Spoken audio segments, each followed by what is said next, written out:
I managed to just about retract my gawky look. I always have this gawky look at the start of the stream because I'm like staring at the OBS real intently. It's like, did it transition properly? I managed to catch myself. You've finally done it. Yeah, next time I won't even mention it. It just won't happen. I just spilled water all over myself. Yeah, that's you gotta. What I am. I don't know what I want to say, but yeah, you gotta get ready for what we're talking about, I guess. Right, exactly, the messiness of this. I'm already sweating.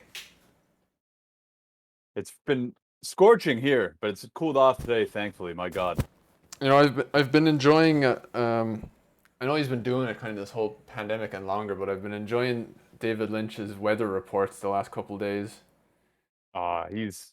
I've tuned in a couple times. I can never get to it. He's just like, I love him. everything he does. I don't live there, Yeah. so. I And had yeah, a thing of next week we're talking oh, about Firewalk with me, hell yeah. and I already rewatched it, so I'm very excited about that one. Mm-hmm. But this I'll week be we're watching talking that about this weekend. Federico Fellini Federico, and Juliet of the Spirits. Juliet, Spirits, Yeah. starring the lovely Julieta Messina. Am I saying that right? Julieta Messina.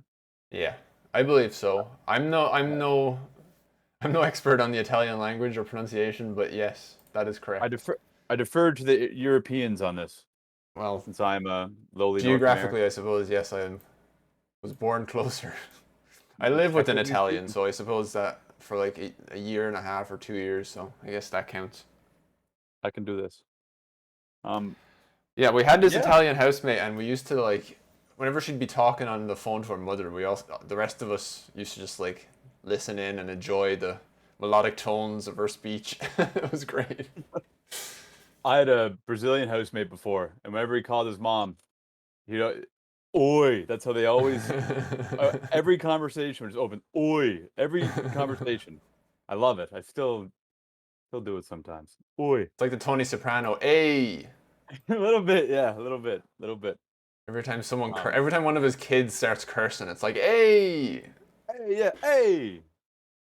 But anyway, yeah. Why don't we play the trailer for Juliet of the Spirits Get her India. and see what we're up against here? Yes, sir. I'm just gonna ban my.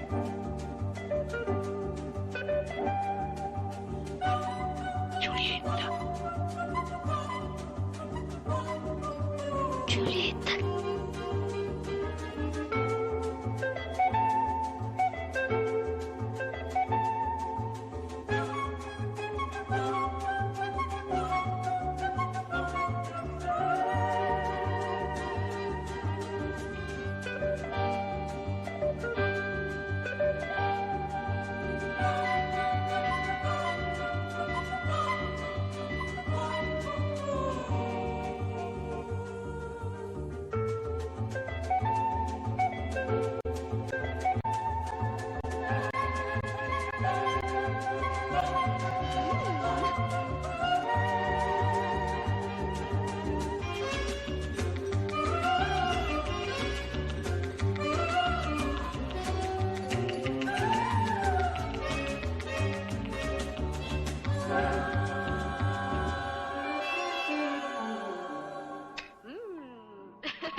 Yeah, well, I think that sums up what you're in for. Yes, sir.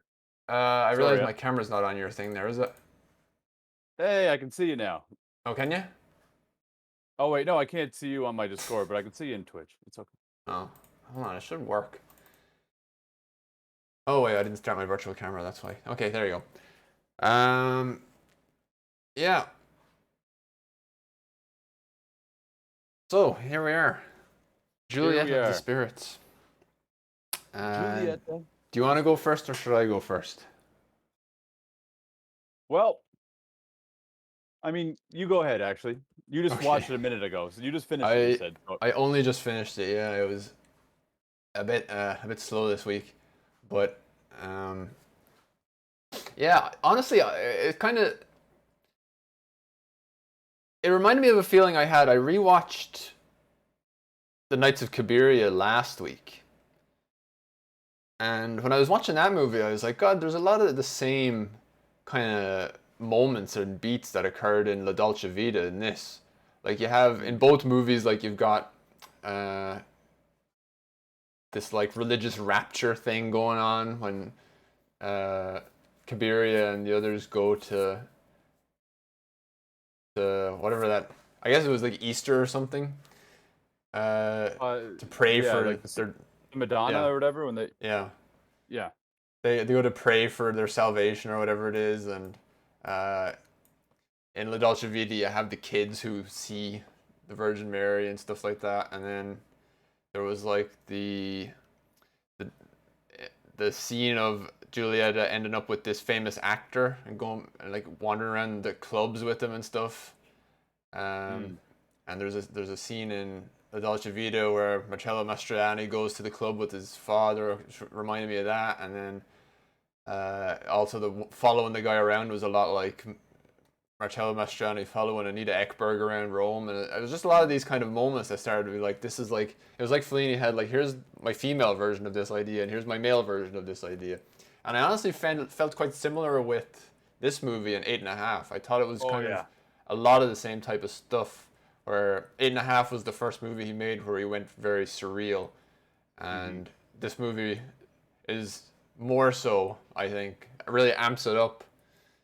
Um, To say so that's the what I was least. thinking. I don't know if he keeps that trend going on through his whole career, because I still have quite a few of his movies that I haven't seen, but I feel like it's kind of this period in particular seems to have that element. Well, for me, there's a marked difference. Like if you look at like I Vitelloni, I'm gonna say these all poorly, but the layabouts, his Hmm. first big feature after the White Cheek, even the White Cheek, which is kind of a straight romantic comedy, kind of a comedy of kind of almost like a standard studio comedy. And then you have I Vitelloni, which is like close to Italian realism, like it's like real people, real stuff. There's not really much, I think, any that I can remember, kind of surreal stuff. Uh, then you got La Strada, which is definitely, like La Strada and Night Scabiria. There's like you said, there's like this religious element, especially to the latter film, and even to La Strada, there's like that kind of salvation for Anthony Quinn at the end, or he feels like he's maybe from her death and all that. But it's all kind of very grounded in this realism. But starting with the Dolce Vita, and then of course Eight and a Half, and then this film, it just gets like crazier and crazier. There's no way to really other way to put it. Um, like in Eight and a Half, where the camera is so controlled, like it's kind of it's wild, not wild. It's very expressive, but it's controlled. This film, it feels like it's just like he just let go. Like it's like so expressive. The camera, it's Yeah, always moving, always going fast. It's sometimes it's slow, but it's very kinetic, more so yeah, than any of the previous films that I watched up until that point, and that he had made up until that point, in my opinion, I guess. yeah. Um, and and also, I think you're right. This is kind of like almost a companion piece to Eight and a Half, in that where Eight and a Half is about his struggle with basically, these relationships, real or imagined, in his life with women and other people as well. This is his answer. Like basically, him trying to explain the same, like him trying to explain his wife's feeling. I feel like Yeah. because clearly she didn't write this. Like Hmm. it's like he wrote it. And even the way, like, it's amazing how like conservative the character feels when you compare her to Kabiria, who's Mm. this very like who wants to fall in love so bad. You just feel so terrible for her, but and she has so much fire, right? Like Yeah. she has so much like I guess spunk, a better word I couldn't think of in the moment. But this film, she's just so restrained, like unbelievably restrained. I guess that, and the image, like, and even when you look at like Eight and a Half with like the Catholic imagery in that, and he's always kind of like going back, like talking to the cardinals and Mm. these kind of moments, and he clearly has some struggles with his faith.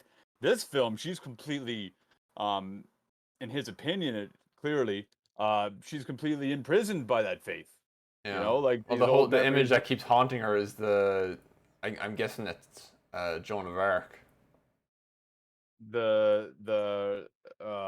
Oh, where she's on the herself on the bed there, the Yeah. martyr Well, she plays the story of the character as a martyr. child, and then Yeah, okay, it's probably Joan character of Arc, haunts right? her. Yeah. It's the from the Child's Play, right? When she was a kid, and her grandfather gets up, and this very weird memory that she has, Hmm. which is unreliable narrator, just a strange memory of the actual situation, where he's like, Yeah. "This is ridiculous. How are you gonna do this to children?" Blah blah blah blah blah. Yeah. And then at the end, she just, I mean, this movie, it's it's all images, right? There's not much said in it. Whereas in like Cabiria and La Strada and I Vitelloni, it's like this great dialogue, and they're like, there's images as well. It's not like it isn't beautiful, it isn't expressed with the camera. It's just Yeah. there's more supplementary dialogue to what's happening that you're seeing, right? Hmm. And even Eight and a Half in a way is more so. This film is just so I don't want to say avant-garde, but Well, it is quite avant-garde. It's like yeah. this would be well, maybe not one of the last of his movies, but one of the ones you definitely wouldn't recommend to a person going in cold. Like someone No, who's never seen no. anything untraditional. Like Fellini has Yeah. those movies that you could probably introduce to people who are not, who are like new to whatever. Like Uh, I Vitelloni and Lestrada and Cabiria, you could easily just be like, go watch those Even La films. Dolce Vita, I think. Like Even the La Dolce Dolce Vita Vita, is yeah. kind of episodic or whatever, but it's still Hmm. quite Grounded. comprehensible in a way Eight and a Half isn't. Yeah, 8.5 is definitely uh there's some um little esoteric, I guess. Like Yeah. it's definitely a deviation from what he was doing before. It's him. I think it's him like trying to like find out who he is. Like, what's his book called? Like I'm a born liar or whatever. Oh, I don't know. Like it's like he seems to, I don't know, like he doesn't even know himself maybe what he's doing in a way. It's just like Yeah. uh I enjoyed the film, but I don't know. I felt like almost disappointed in Julieta Messina's like role in it, right? Yeah. Like Well, because she's so full of life and energy in her La Strada and mm-hmm, Knights of Cabiria. Yeah. mm-hmm. And that's like, I mean, Fellini directed it and he wrote it for her. It's even, the name is Juliet of the Spirits, and her name is Yeah. Juliet. You know, it's like Yeah, like pretty. the Italian character name is Giulietta as well, so Yeah, so it's literally just her name. yeah. Um, there's But no of course, that's the thing is like Eight and a Half was basically Marcello Mastroianni standing in for him mhm. uh and uh what's her name? Anuka Aime standing in for her. Yeah, and Anuka Eme is this chain smoking lady who is short hair, you know, Yeah, and in this film, short hair lady, chain smoking. yeah. And It's so, like what's his name? Giorgio. Giorgio. Giorgio in this Giorgio. movie is a man who works in the fashion industry, probably. Which it's not mentioned specifically what he does until about an hour and a half into the movie. So Hmm. again, you're kind of made to infer that it's just like an entertainment industry figure on the scale of a film director. So I mean, the autobiographical nature of those two films in particular, I think, is not really up for debate. Yeah, but then I also did some reading because I was like how blatant is he being with this film? And Hmm. he also claimed that he didn't, like, don't read too much into it because it's not, he doesn't try to make anything autobiographical. It's just kind of, these are like depictions of that. Like, Hmm. but then I read interviews with her. Extrapolations, if you will. Yeah, yeah, and then like who knows, right? The truth lies in between all this somewhere. But clearly he Yeah. was trying to say something, and there's far more symbolism in this film than even 8.5. Oh yeah. Like eight and a half, you can like demarcate where the fantasy and reality kind of shifts. Like you can Yeah. kind of tell. This film, it's a lot more difficult. Hmm. It's also his first color film, and my Yeah. God, I he want to talk just about that is. too. Yeah. He's having fun with that color. But to Um, go back to what you're saying about the there being fewer like character interactions and stuff in this movie, I think it's almost like it was derived out of necessity for what this, or who the story was about. Like even if this character is loosely based on Juliet of Messina, the character obviously is not in the world that her husband is in the way that Juliet of Messina is in the film world in real life. mhm, So mhm. she's definitely, it's definitely, I guess, more of a focus on the idea of the housewife in contemporary Italian society, and the fact that she Clearly. doesn't have all these really rich social or work relationships really leads to this necessity for these kind of symbolic and, well, the spirits of the title to really come to the fore way more than they do, and like with the spirits comes all this surreal stuff. Like Very much. even the opening section when that whole group of randos shows up with their husband at the house, it it Yeah. it doesn't feel like a real. They don't feel like real people from the start. You see this like really nicely done up man in a suit. He just looks like a businessman. He doesn't look like anything, and he just shows up with all these random insane people. like a motley crew of lunatics. Yeah, The mind, it what is it, feels, yeah, medium? it feels already like you're into this world of these people who are, uh, you know, what would be the word, like close to close to reality, or apropos to reality, not quite Mm, there. not quite. Yeah, like she seems the most like the most real. You know, Mm. like everything else could be a mirage. It seems like even her mother doesn't seem real at all. Like she Yeah. doesn't even barely speak or show any emotion until Giorgio makes that whatever he says to her at the end, and she laughs. It's like, oh, like, you're taken aback. You're like, Jesus Christ, I thought Yeah. you were like, a robot up until this point. Excuse Well, me. yeah, she's referenced as a queen. I thought there was a queen in the house or something like that. Yeah, yeah. A lot of these Um, throwaway shots. and it's it's a strange film to say the least. Even when compared to the other ones I've watched of his. I haven't watched all of his films. I think I've only watched half of them. Um, but from what I could tell, this is like um the beginning of like his late period, I guess, or whatever he was trying to do it towards the end of his career. Like the last two I watched, two of his last three films were kind Mm. of in this vein a little bit.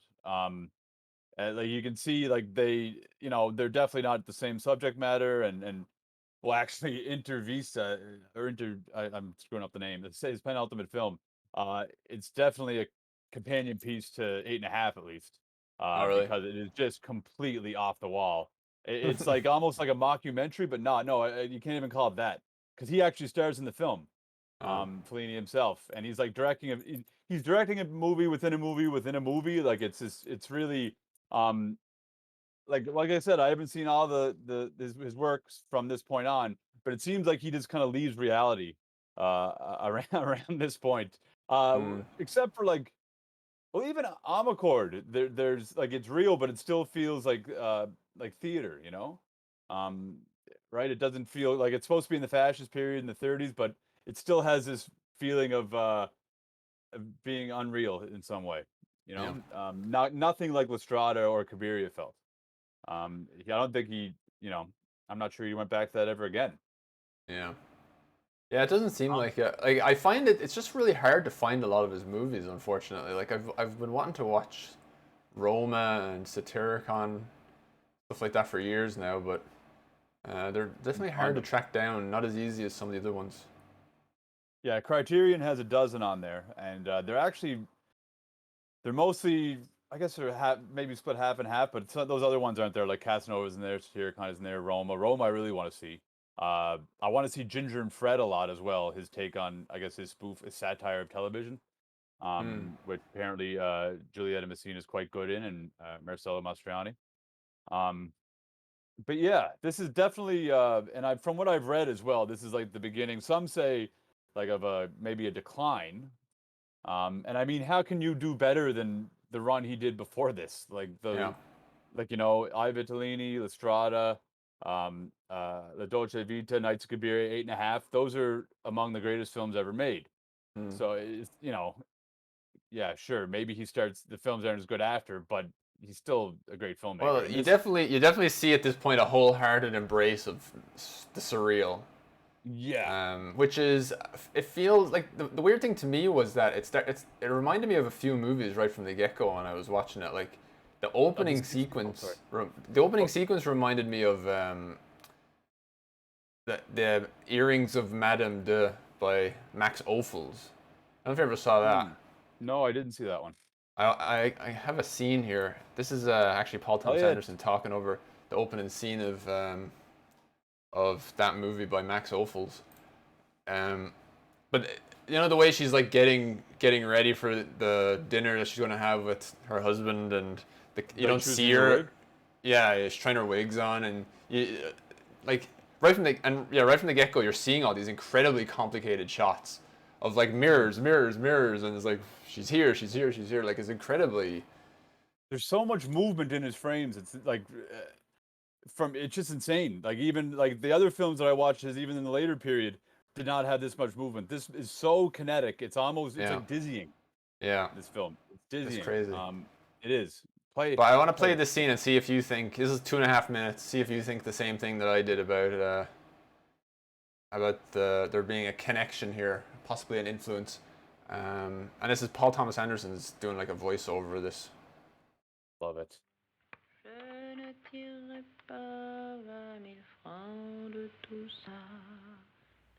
My name is Paul Thomas Anderson. I'm here to talk about the great Max Ophuls. I first came to Max Ophuls. I'm a little bit fuzzy exactly how it happened, but I think I'd been watching films that Sam Fuller had done, and I was reading that Sam Fuller was so great at these elaborate tracking shots, but really it was nothing compared to the master of the shot. So it led me to find everything I could by Max Ophuls.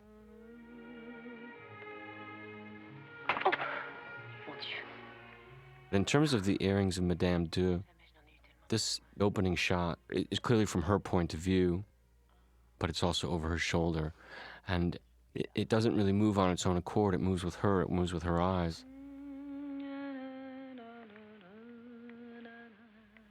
I think to look at the actress here, Danielle Derieux, who's in a bunch of his films, I think she was in 3 or 4 of his movies, is a perfect reason why I think you can pull off a camera move like this if you have an actor that's in the frame that is capable of doing or is worth watching for that long a period of time. And she certainly is. She's just pretty magnificent. Ma croix. Ma croix. Oh non, j'adore. Évidemment, c'est ceux-là que j'aime le moins. Oh. Après tout, ils sont à moi, j'ai bien le droit d'en faire ce que je veux. Max Ophuls was really the first person to do with the camera what he did. There's nothing I've seen before these films that compares or comes close. But it's obvious to me now, the story's sunk into my DNA of how to tell a story or what makes an interesting story. It just got in there so strongly. On reflection, I see these movies now and I think, my God, this is probably the first time I was seeing anything like this. And I see things that I have obviously been influenced by or tried to rip off or tried to tell a story in such a way. It's amazing how if a film is so good, it gets under your skin. Definitely some similarities. Yeah, I think so. The mirrors, very much so. Yeah, and the movement, although Ophuls is far more controlled. I think I've actually watched that clip though. Oh yeah? Yeah, with Paul Thomas Anderson talking over it. Did you Yeah. do something for Phantom Thread for that? Was that for a Phantom Thread? This video was press tour? posted in 2013 apparently. Oh, then never mind. But I'm sure I've watched that clip somewhere. Ophuls was the master of the tracking, but yeah, Fellini in this particular film is on acid with his dolly shots. It's just like he'll go in this way and that, like the parallax and the swift movements, slow movements. I think he does a couple of vertigo shots, doesn't he? Or at least one, like the zoom push in, or at least they're so fast they seem like vertigo shots. Like the Yeah. not quite the vertigo, but when you zoom in and push at the same time. Yeah. Like he just had no limits, it seems, with what he wanted to do with this camera. And I think that's probably very intentional for the character, who seems to be kind of losing her mind a little bit. Clearly. Talking to Olaf, the spirit, and whoever else she was speaking to there. Yeah. Yeah, I like. What was your overall impression? Like, what did you think of the film? Did you enjoy it? I think I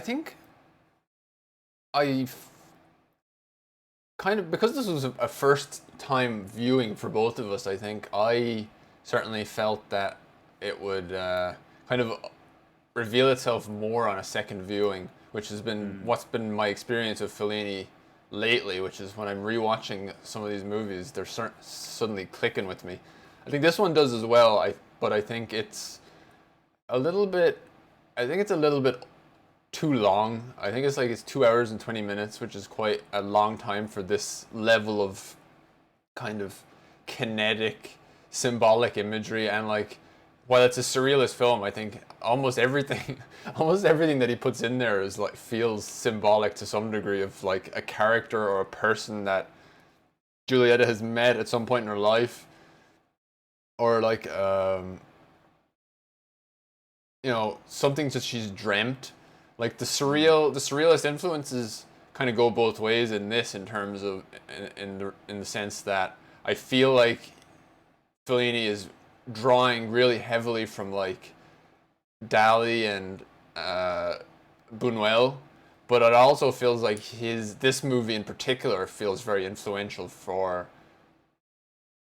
later surrealists. Like another movie that really repeatedly kept coming to mind with me with this was Fanny and Alexander, but by Bergman, because there was a lot of the like this kind of interplay of like statues and people in statuesque poses. Like that was a big thing in that movie, where like it's really incredibly compelling to watch for some reason when you see this. But there's scenes in Fanny and Alexander where you'll have like statues and they'll have like masks and like things and stuff on, and you can tell that it's a person, not an actual statue, but they're acting as a statue. And for some reason that is incredibly incredibly like visually fascinating. When I watched this film, I kept thinking of like other 60s cinema that I had watched as a kid. Oh yeah. Like kind of like almost B-level films. Like we talked earlier before we started about Beyond the Valley of the Dolls. Yeah. And other films that were made by like in that vein or around that time period, that clearly kind of took something from this, like pieces, whether it be the color, the camera movement, even the statue, like, people freeze framing and Yeah. doing these kind of strange motions, all these little things that just, I don't know, I think people lifted from it, because I think, I read somewhere this became quite popular with the hippies and stuff, and people started to try and market films to them in the U.S. Around the late '60s, and Yeah. I don't know. I see there's some influence there. I have Yeah. to go back through those films again, but I just, for some reason, when I watched this film, I was just brought back to being like a teenager, or even a young, like a 13-year-old, watching these like fucking B movies from the '60s with highly saturated Technicolor, Yeah. and just strange performances, that, yeah, I don't know why. It just kept bringing me back. It made me want to go back and see what the hell I'm thinking. Like, what is it that I couldn't even put a finger on what it is. Yeah. Um, Almost like kitschy cinema from the '60s, and I guess early '70s. Stuff I that, guess you also have an element of, say, Blow Up. Even though Blow Up is okay, Blow Up is far more based in reality, but you do have like the far studio more. stuff, when he's doing like the photography stuff, and it's all very stylized and psychedelic and stuff. Psychedelic cinema, that's a word I was looking for. Some of the psychedelic cinema that came out in the late '60s. Blow Up was definitely one that came to mind, but that's like I actually enjoy that film. I'm talking about films that I've watched and just like kind of left my memory almost, that I'm just All like, right. I gotta climb back into it. Like Blow Up, um, yeah, you're right. Blow Up was more grounded than this. Mm. Except for that one part where Vanessa Redgrave dances in the apartment, and I'll just never forget about Well, it. I mean, Blow Up is still a weird movie. I mean, you still have that whole thing with Yeah. the Yardbirds where they're like fighting over the smash guitar, and then Yeah. the guy gets it at the end and he's just like, I don't want this anymore. Yeah, Like, but why is it's any of this? it's not quite this. No, yeah. Um, But it's this like, is I feel like as well, like there was moments in this where I was like, this is almost like something you'd see in David Lynch. And I guess, well, okay, that's what I was gonna say. Lynch is very, like, I know Lynch is a big Fellini fan, and I can yeah. feel that he was, his work is definitely, he hasn't lifted anything, but there's a line you Well, can no, it's draw. almost like being given permission to do what you want. Like, I remember seeing this quote from David Foster Wallace when he talks about seeing Blue Velvet for the first time.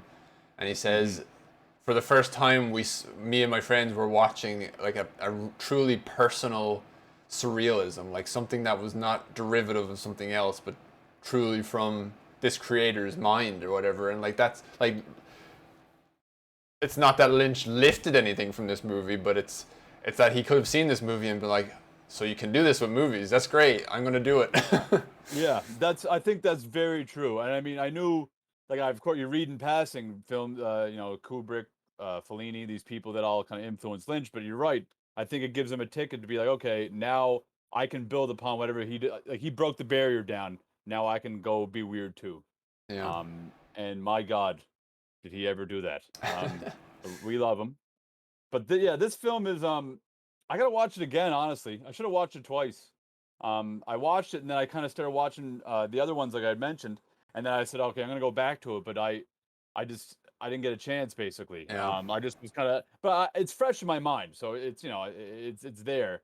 But um, But it is quite an assault. it's an assault on the senses. There's no other way to really to put it. It's like, I think all the symbolism is kind of clear. It's very, very clear. That's pretty weird that today. might Yeah, be true. I think I so. think that's pretty much his mantra. But like, with all the symbolism, that we've mentioned and stuff, this film is still pretty clear about what Fellini's trying to say. Oh yeah, yeah. Like this is 100% right? a story about a woman, who is finding herself, basically her entire life story that she's told herself flipped upside down by the fact that her husband is having an affair, and she just doesn't know how to deal with it. And so I suppose the movie is really just about her going to these different places and meeting these different people and having these different experiences and pretty much like seeing all of her options. And actually, that's the funny thing about this movie as well, is that it really seems to draw from like traditional art, like non-cinematic art, more than his other movies have. Like there's when she thinks of her friend Laura who committed suicide by drowning herself in the river. That is that famous painting of Ophelia. Oh, of course, yeah, in the And water. yeah, and there's like references to like Michelangelo is like Michelangelo, and the woman trying to basically craft a lover for herself out of her sculptures and stuff like that. Yeah, her sculptor friend who continuously has a different fella who has more and more muscles. Yeah, like it's actually really fun stuff. And I think it's just because it's such an assault the first time you watch it. It's just like, what am I supposed to be getting out of this? But there's little things too, like when I've turned it on, I'm like, okay, so this is going to be his answer to 8.5, right? Like it's, Yeah. like clearly Juliet of the spirits is my wife's version, right? But it's Yeah. him speaking for her, like there's one point when she meets the guru and he says, what is it? Wear lace pantyhose? No. Basically it says dress sexier. Yeah. And she's like, "Oh, you want me to be a whore?" And it's just like, it's almost like it's part of Fellini saying something to her as to why he's philandering, right? Yeah. Yeah. And I think it's he's like, making excuse. He made a whole movie to make excuses. I mean, not necessarily. I don't think he's that, crass.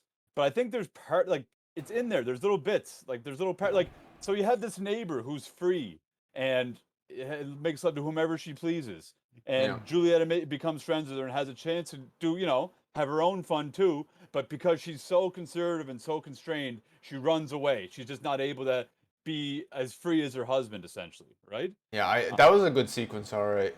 Who's that Yeah, actress now? Oh, that's the same actress who was the mistress from 8.5. What's her name? Oh, Sandra Milo. Yeah, Sandra Milo. Yeah, she plays the tacky mistress in 8.5. Remember, with the little thing in her. Yeah. Of course. I recognize her immediately. And also, curiously enough, she plays at the very end the grandfather's dancer mistress, right? So she's kind of Yeah. like, it's all these cycles, these There's circles. a few roles. Yeah. Yeah. So that's what I mean. This is a film for his wife, but clearly it's still him, like, projecting a little bit, like kind of like come on. It's just me having some fun, like there's it's more Well, overtly there's sexual Sandra than- Milo for anyone who's There you go. trying to remember. Yeah, I The mean, she puts in free- a great performance in this. Yeah, that character when they go up into like the treehouse and stuff, It's like we're here to escape those guys who are following us. It's like, what guys are? It's like, you didn't notice 2 guys following us? And then And yeah, it's like every time she's like, come on, take off your clothes, let's sunbathe. And Juliet Messina's like, no, I don't want to do that. And Juliet Messina is wearing like a head to toe like suit, doesn't even show any ankle, you know? I mean, Yeah. like she's got like it's almost like a it's not quite the nun suits that in the film, like those very dramatic, big black dark nun suit Oh, well, things that actually, they the have image on, well, you can kind of see the top of it here on the letterboxd. But this goes Yeah. all the way to the floor, pretty much. Yeah, it's just all you see is her little head poking out, right? Yeah. So she's this person who just is so constrained, and this is Oh, didn't I say? oh god. Spiritual or sexual awakening of a middle-aged woman, the shock of betrayal, making every temptation and memory bubble up to the surface and haunt her. All that she has repressed now, a possibility. Because if he can turn his back on their married life, maybe she will too. Eventually, she does step outside the white gates at the end. She does. She's all alone. She leaves everybody when she leaves the gate. She doesn't have any friends, no family, nobody. She goes out in this wilderness by herself, right? I guess you could say she's free, yeah. Well, the house from the start even just looks like a dollhouse. It never looks like a real house, even though. Well, like I always try to imagine in my head what was going on with like the production side of things, and obviously they had like this house was clearly just built somewhere outside for the film, and then I think they must have gone like to the studio to do the interiors because when you look outside from the inside of the house, it all looks very stagey, which is cool and works for the movie because it's like that theatrical feeling. There's even that one shot of the husband just at the end, I remember. Yeah, it's at the end. And he's about to leave, and there's like a backdrop behind him that is clearly just not anywhere in the reality, right? It's like a island kind of desert getaway thing. Well, there was I actually think this. He was projecting a little bit. There was this shot early on. This shot here reminded me of like a Dali painting. It had because that just endless horizon landscape, the horizon rather, yeah. Or the large figure in the foreground and he's pulling in so he's pulling in this something the stunt thing with the horses on it, like those creepy horses. The horses. I was like, oh god, like, it's famine horses. But then don't we see that at the end again? At the end there's like a huge big truck thing with everybody on it, or like a tractor with like all the spirits on it. Yeah, I mean it's like all her baggage on it almost. So yeah, it's like at the start he's pulling it in like, and she's like, I don't want to deal with it kind of thing, and then don't we? But that even reminds me of like the ending of Spirited Away when all the spirits in the bathhouse are there waving goodbye to her and stuff. Yeah, a little bit. I don't know. There's a real melancholy to this whole film. Well, you know what's funny is like when I was thinking of Lynch with a lot of because there's a lot of really creepy like characters in this, but he plays it up almost for laughs. Like when she goes to see the private investigator and he's like standing like here, you know what I thought and then it cuts up close to him. Have you ever watched Arrested Development? It's an American sitcom. No, I know of it, but I never watched it. There's this one private eye who always just wears his stupid disguises and pops out of nowhere. Like he was literally just hiding behind a wall. He's like, it was like so. Yeah, you're the best in the business, are you? Like, but there was a bunch of stuff. Or like the guys going around with the cloaks and stuff, the hoods. That's like, a lot of this stuff could be in Lynch movies, but the way it's portrayed in this movie is like the music is just like, it's like swing music. You're just like this isn't scary. It's just weird. Well. What I was gonna say was the melancholy I get is from her eyes. I mean, Juliet Messina has those. Oh yeah, eyes. like when she has the tears in her eyes every couple of scenes. God, you're like, please don't. So it's. But what an incredible performer! I mean, she's up there with the best of the best. Like she's a Toshiro Mifune standard. She's up there with Brando. She's just one of the absolute best ever, in my opinion. Absolutely, man. Absolutely. She's like, for me, even more so than Marcello Mastroianni. Makes. Oh yeah. Well, I think I always feel like Fellini casting Mastroianni was like wishful thinking almost. Like Mastroianni is great, but it's like it's what you wish you looked like, you know? Marcello Mastroianni is what you wish you looked like. He's a movie star. I mean, and Yeah. he's kind of is like a mirror of Fellini. Like I read that like his he married this woman and they stayed married throughout their whole lives, but he lived with like Catherine Deneuve and like some other ladies, and they just stayed. They never divorced. Oh yeah. Um, and even his wife offered to take care of the baby him and Deneuve had. Like, I'll raise it or something like that. Like this very strange, very, I guess, Italian Catholic kind of relationship, you know, like The this. 60s. What a time. What a time to be What a alive. time to be alive indeed.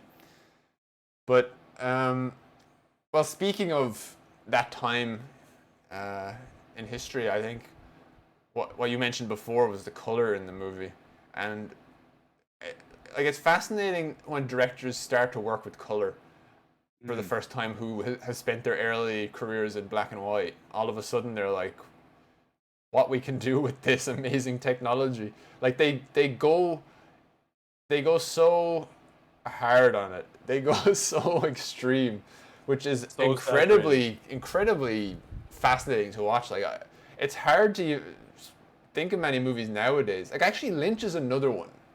Not to, I guess I'm on a kick with him lately, but like, and we're going to be doing our Twin Peaks season 3 weekly thing as well. So Oh hell I yeah. guess I'm just getting hyped up for that. But Lynch is another director who has this color thing where he really, in a way that I don't feel like a huge amount of directors really have in this day and age. It's almost like the we talked colors about are just, yeah, we he's we another talked one. about Wong Kar-wai in The Mood for Love. Like that, the red and all that. There is very, Yeah, and even his other films, color saturation is important, right?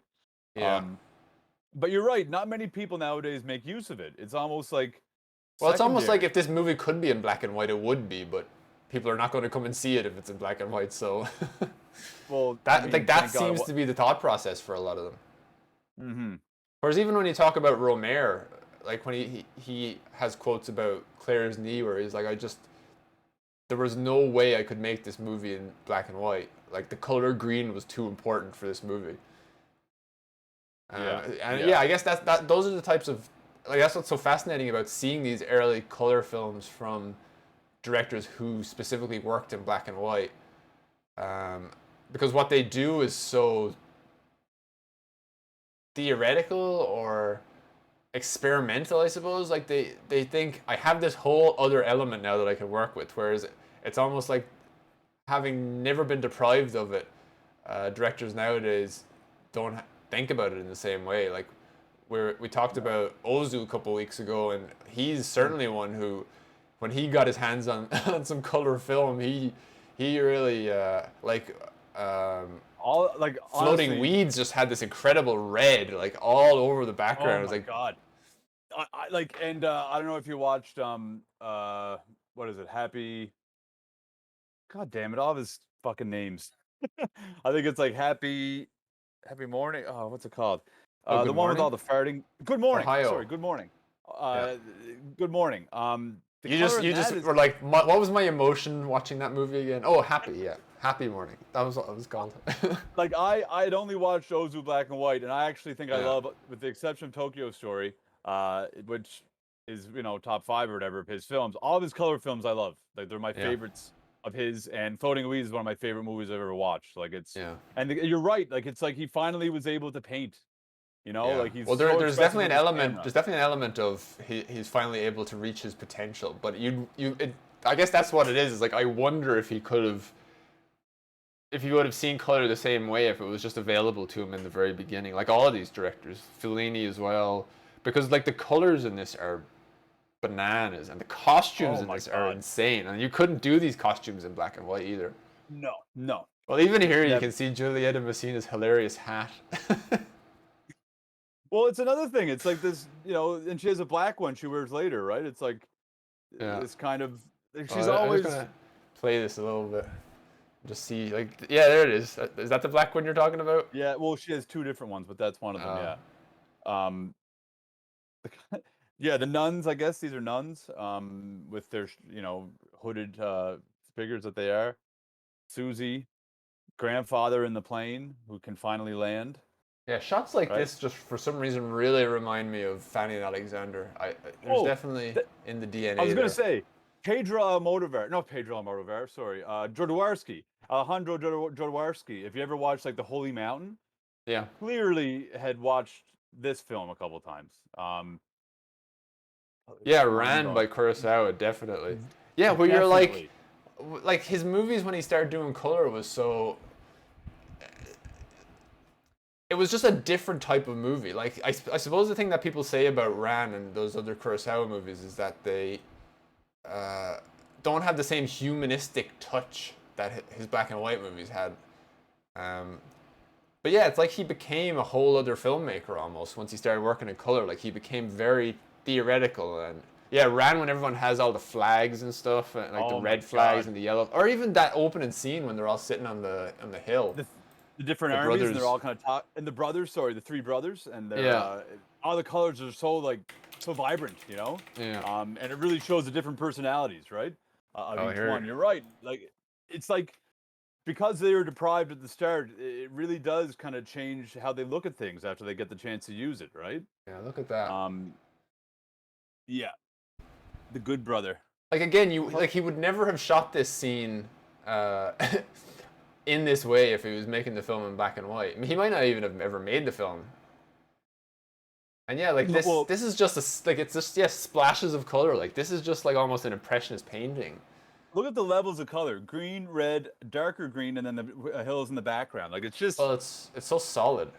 yeah. Yeah, it's very like it just feels very intellectual to me. It's like it feels like he's very much like I don't know, like color theory is such an important thing, and I think these guys, well, like Ozu was a painter, and Kurosawa did all these incredibly beautiful watercolor storyboards for his movies, which is crazy. I never saw those. I'd like to see those. Oh, Hold really? up. I think. Well, okay. Oh yeah. No Film School's got some stuff here. Oh no, yeah. my ad blocker's destroying me. Hold on. Just accept the ads. It's 2021. This is why I should be doing. I should be doing incognito mode, but here we are. Continue to site. Yeah. Okay. Oh, it's a video. So I could have just gone straight to YouTube. But yeah, this is the type of stuff he was doing. Like these are his storyboards. Wow. This is obviously the film. Yeah.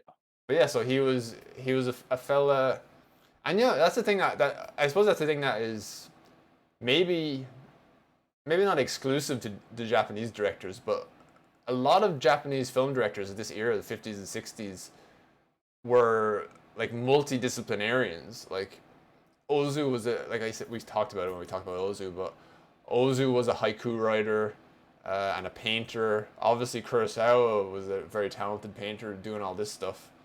Mm-hmm. And there's the great Tatsuya Nakadai Look at that. as the King Lear figure. But anyway, yeah, this is it. Well, there you go. That shows what he envisioned versus what he got. And it's almost like this is a work of art in itself. You know, it's Yeah. Look at that. I had the I Kubrick stare wanted- going for a second there, just staring at the images. Look at that. That is like an impressionist painting or something. That's unbelievable. well, it's almost like a Jack B. Yeats. I suppose you're not familiar with Mr. Jack B. Yeats as a. I don't know Jack B. Yeats. No. I know Jack He's, B. Quick. What is he? The Think of, brother? like, 50s jokes. I think he's the brother of William Butler, but he also had like I'd say it was a similar style of painting, like where it's just like That looks splashes, unbelievable. Oh, okay, yeah. things like this. But yeah, it's incredibly. There you go. Yeah, you can't really film images like this, so I suppose there's a guy who's a pure painter, not a painter for film's sake. Yeah. But yeah, it's as soon as you introduce the element of color, every other single part of the process changes, and that's why it's amazing that so many of these guys as well continue to work with their. Well, I suppose Bergman is another person who went from black and white to color as well, and he had what was he? I suppose red seemed to be a very prominent color that a lot of these directors went for. Like he did that. Was it Autumn Autumn Sonata? Sonata, maybe? Was that With, the red with one? was that the one with Ingrid Bergman? If I remember Yeah. correctly. Yeah. I don't think this was the what was the red one? What was the red movie he did? He did a movie that's just all red. It wasn't Cries and no, it wasn't Scenes from Marriage. Was it? Might Was have it been Scenes Cries from? and No. Whispers, I think. Oh yeah, it was. Look at look at this. Can't- Show me. Oh shit, I didn't cut. There you go. Oh yeah. Like, this is crazy. This is just like, I mean, Like to be honest, I love Bergman, but this was too far for me. yeah, it's a little much. It's like it's a little much.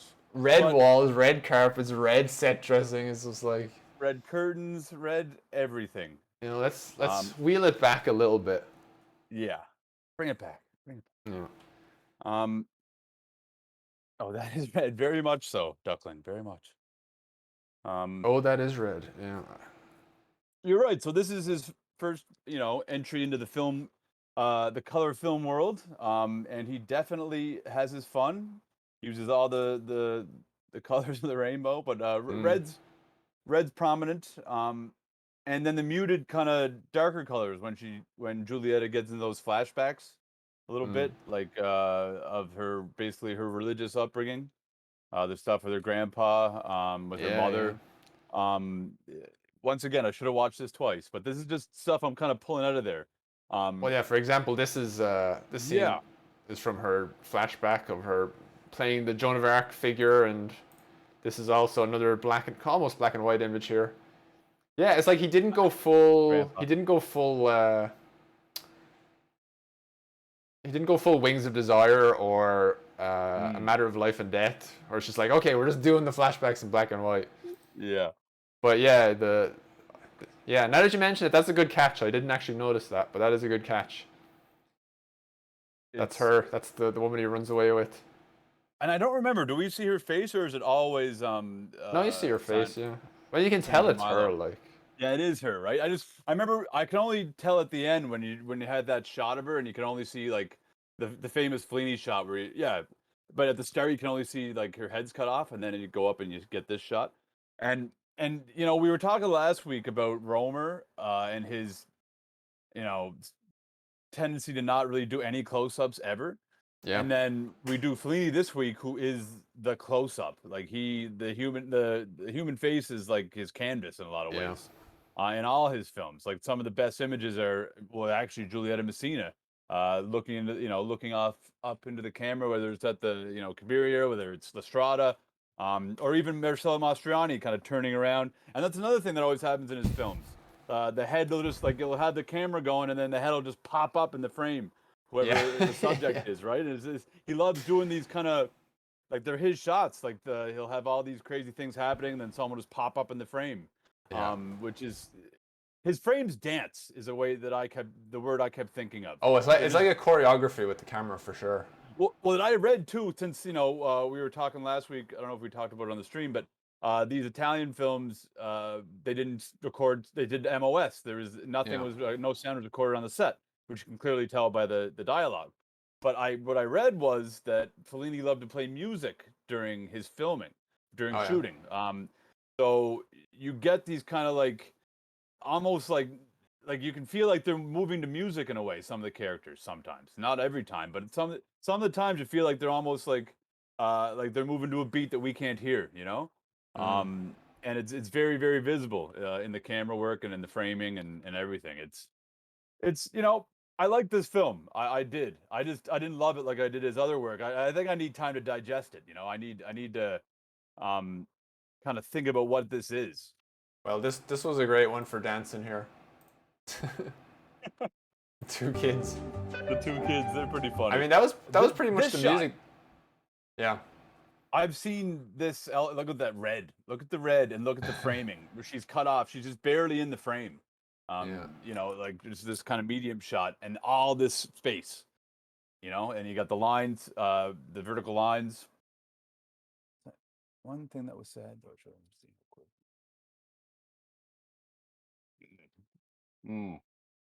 Oh yeah, well Dan mentioned that at the start.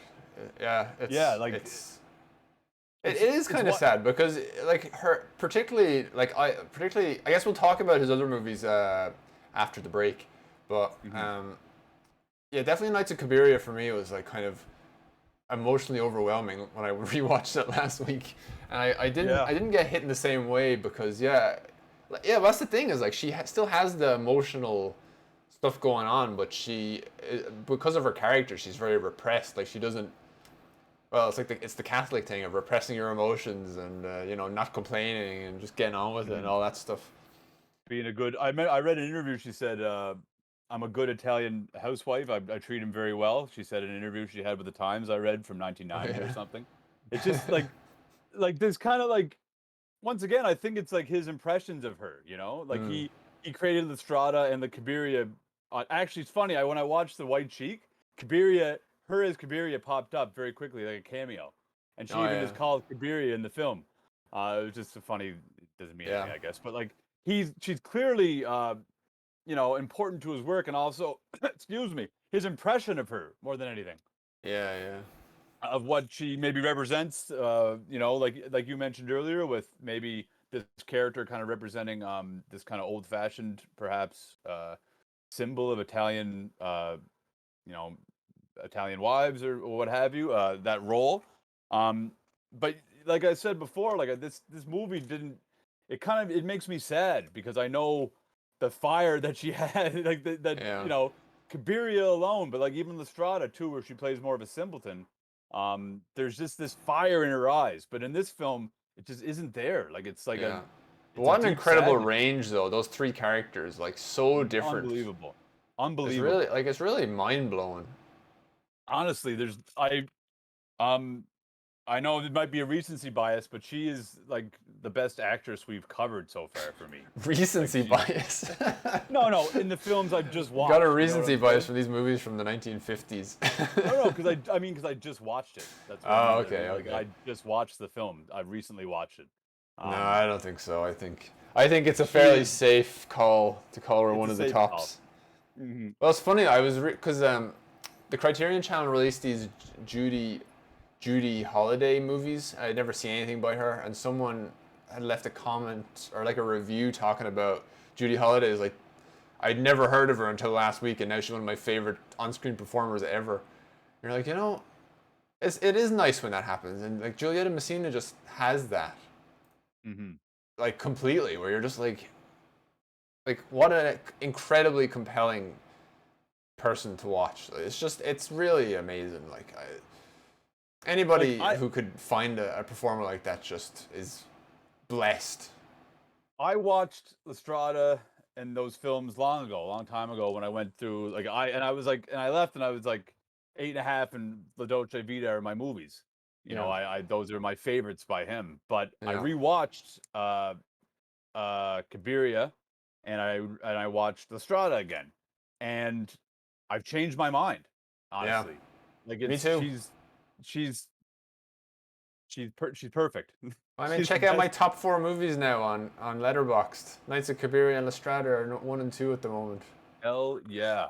I mean, this has been adapted to movies I've seen since last November, but still, that is a high honor. Because it's weird. Like I didn't rate the movies very highly at all.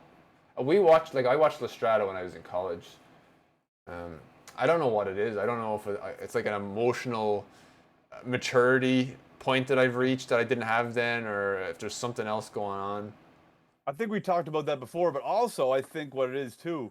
Like when I remember when I watched Estrada, I was mad. I'm like, fucking Anthony Quinn's such an asshole. I had more of a feeling of like I despised Quinn more than I remembered her. You know what I mean? Yeah. But on the Fellini is one guy you really got to rewatch. To me, like to watch his films once is kind of doing yourself a disservice because you're not really getting it all. You're not picking up the subtleties, especially her performance in that where she plays this simpleton. Especially when compared with Cabiria, where she has so much life. You can kind of miss it for all the mistreatment she suffers, right? And then you when you can kind of focus in on her, you just see how brilliant it is and how brilliant she is and what she brings to it. She's perfect. Yeah. And I know, goddamn, wish she was still around. Oh, we're fans. We're fans over We here. are big. We're as the kids say, we're standing her. Is that what they say? I don't know. I don't fucking know. I'm gonna stop right there. Hey, well, we're on We're Twitch. We fans. have to know these things. I know we do. We have to know the lingo. But we're But watching yeah, movies from like 100 years ago, so maybe we're just that's not the crowd we're looking for. we're just adding a bit of class to the site. That's all. And a bit of class, yeah. But yeah, But like yeah, it's kind of Rebel. sad that we can't like play clips and stuff because I'd really just almost love to kind of buffer through the movie and just be like, remember this bit, but kind of just have to go with what is stuck. And yeah, I guess the one scene, like I said, the movie was a bit long for me at 2 hours and 20 minutes, and I guess if there was one scene that I would have removed as an example of what you could remove, it would probably be when she goes to the mistress's house to confront her and she's not there, and she talks to the maid for a bit and the phone rings and she talks to her on the phone. It's just like, you know, I feel like at that point the kind of point has been made. Like the funny thing is that there's no actual, this isn't like, even though it's an incredibly beautiful, colorful movie with these crazy costumes, this is not a melodrama at all. There's none of the bringing the drama to the exterior at all. Everything is playing on inside her mind. Like it's not like a Douglas Sirk thing where you're having an affair. We're going to have a huge big argument about it. I'm going to have a big argument with the mistress. It's like he just denies it, and that's it. Like he doesn't address it at all. And the mistress just is like, I don't want to. Oh God, it's such What a did bad, she it's say? a Like, I horrible don't have line. interest in Talking the to line people is- who have been defeated or something like that. Yeah, I have no interest in talking about people's defeats or something. Like it's Yeah. just a hard crushing line. Yeah. It just makes you want to just leave. Or the like room. just I think how I- mundane she is when she's like, okay, I guess yeah, it is a good scene. Fuck it. But you know, it's important. trying to tell Fellini how to fucking edit his movie. Yeah, don't do that. But But there's that a no, part- just how like unsurprised she is when she's like, I am Giorgio's wife. She's just like, yeah. It's just like she's saying, Yeah. I'm the postman. It's like, or I am. know. There's not even like I was, I'm expecting a it's like, oh really? Oh, Yeah. would you mind, pour yourself a glass of water? I don't really give a shit. You know what I mean? Yeah. Like it doesn't matter. And then we see that maid later. Remember when she's having her kind of vision at the end after he's gonna leave and she's like checking the curtains, Yeah. basically saying like getting ready for the I guess in her mind for the other one to move in, right? Yeah. To take over her role in the house. That's that's what I took out of it anyway. It's a good reading. I mean, there's all kinds of these. Like, I gotta watch this fucking movie again. There's so much of that, right? There's so many images that you're kind of hit with that you don't. You just, if you're lucky, if you remember it all, basically, more than any of his other work that I watched. Oh no, I agree completely with. No, with yeah, Alvy. You need that fun pop. I have at this point officially retracted my stupid statement that the movie was too long. We call that walking it back. I'm walking it back completely. Mhm. Look, I need to know when I'm outclassed. Yeah, And Fellini's got it. he's the goat. He's one of them. I keep saying that, Yeah. but he is one of the he is. I guess everybody's kind of Fellini's children nowadays in so many ways. Like he had so much influence, whether it be the earlier films or these films, on people that we talk about and we love, like Mr. Lynch. Yeah, and that's why I kind of don't want to go too deep into surrealism overall, seeing as we are doing Fire Walk with Me next week, and then we're doing an ongoing Twin Peaks season 3 thing midweek. Yeah. So yeah, I don't want to just waste everything I have to say about surrealism, but there's certainly it's certainly, well, I guess the thing is, like, there's so many criticisms of surrealism and I guess what you could call like symbolism, which I don't even know if symbolism is really a thing, or if it is a thing, it's just kind of nonsense. But I think there's an over tendency with a lot of surrealists to try and overanalyze what the meaning of things is, or like what are they trying to tell us, as if these directors or writers are sitting around being like, okay, how can we make this complicated? How can we turn this into a mystery? Whereas the reality is, for a lot of them, for most of them, I can't speak for them, but my impression is that they are just thinking in images. They're just thinking, what is an image that fits here, and putting it in there. And then, in the editing process, things change again. Like, we don't know what order a lot of this stuff was filmed in. Mm-hmm. Like, it would be very, it would be very hard for me to believe, honestly, that Fellini had this film planned out completely before he started shooting. Oh I well, no way. feel like No, this no, no. is very likely a From lot of it what was I've made read, in the edit. from what I've read about the man, like even 8.5, he didn't know what it was until he got Yeah. up to give a speech. Yeah. I think to the crew, and then Yeah. the movie came to him. Like he was going to give a speech that the movie wasn't going to happen, and the Yeah. movie came to him during the speech to the crew that the movie Yeah. wasn't going to happen. So like I think I read somewhere too that he like really like it's all really fly by the seat of his pants kind of thing. Like whatever happens happens, and then he kind of makes something out of it at the end. So you're right with him, like he's cinematic. Like Yeah. Romer is literary, right? Like Yeah. Romer's films, like we talked about last week, not to say they're not great cinema. They deal with words and people and these interactions, and still he gets quality images and they're beautiful. But I think Fellini is almost all images in a way, and Yeah. they're like in a rush. Yeah, and they're not more so as he necessarily- went on. More so as he went Yeah. on. No, I'm talking.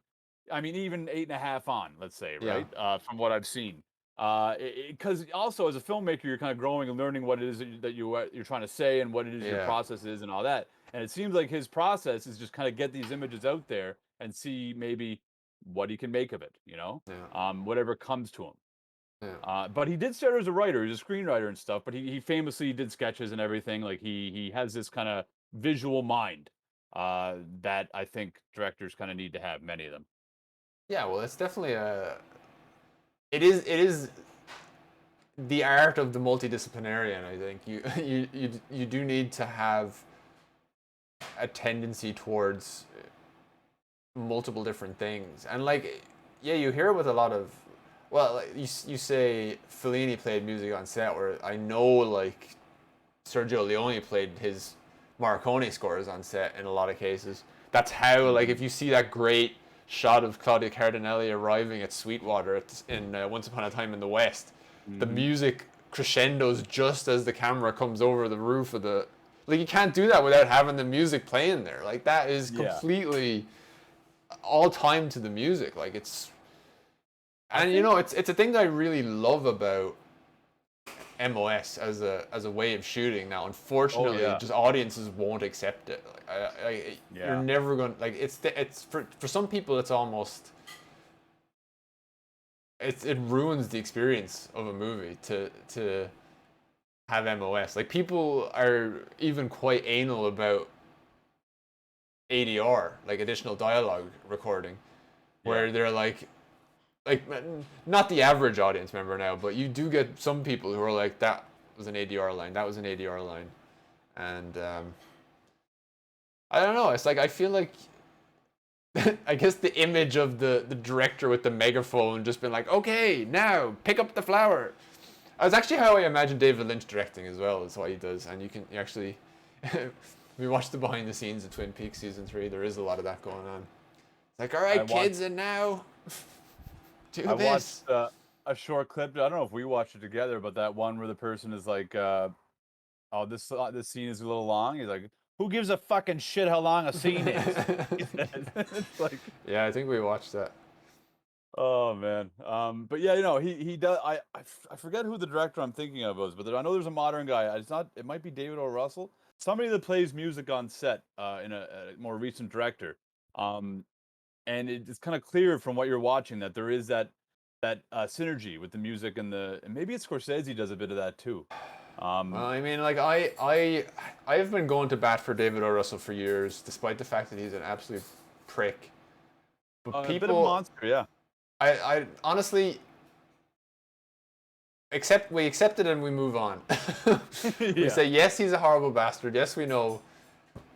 Nonetheless, I think his movies are fantastic. And I think a lot of the disagreements that people have with me about his movies are actually about his movies and not the fact that he's a dickhead. So, yeah. No, like, I think I made fun of on this stream American Hustle one time. But I was being a little, little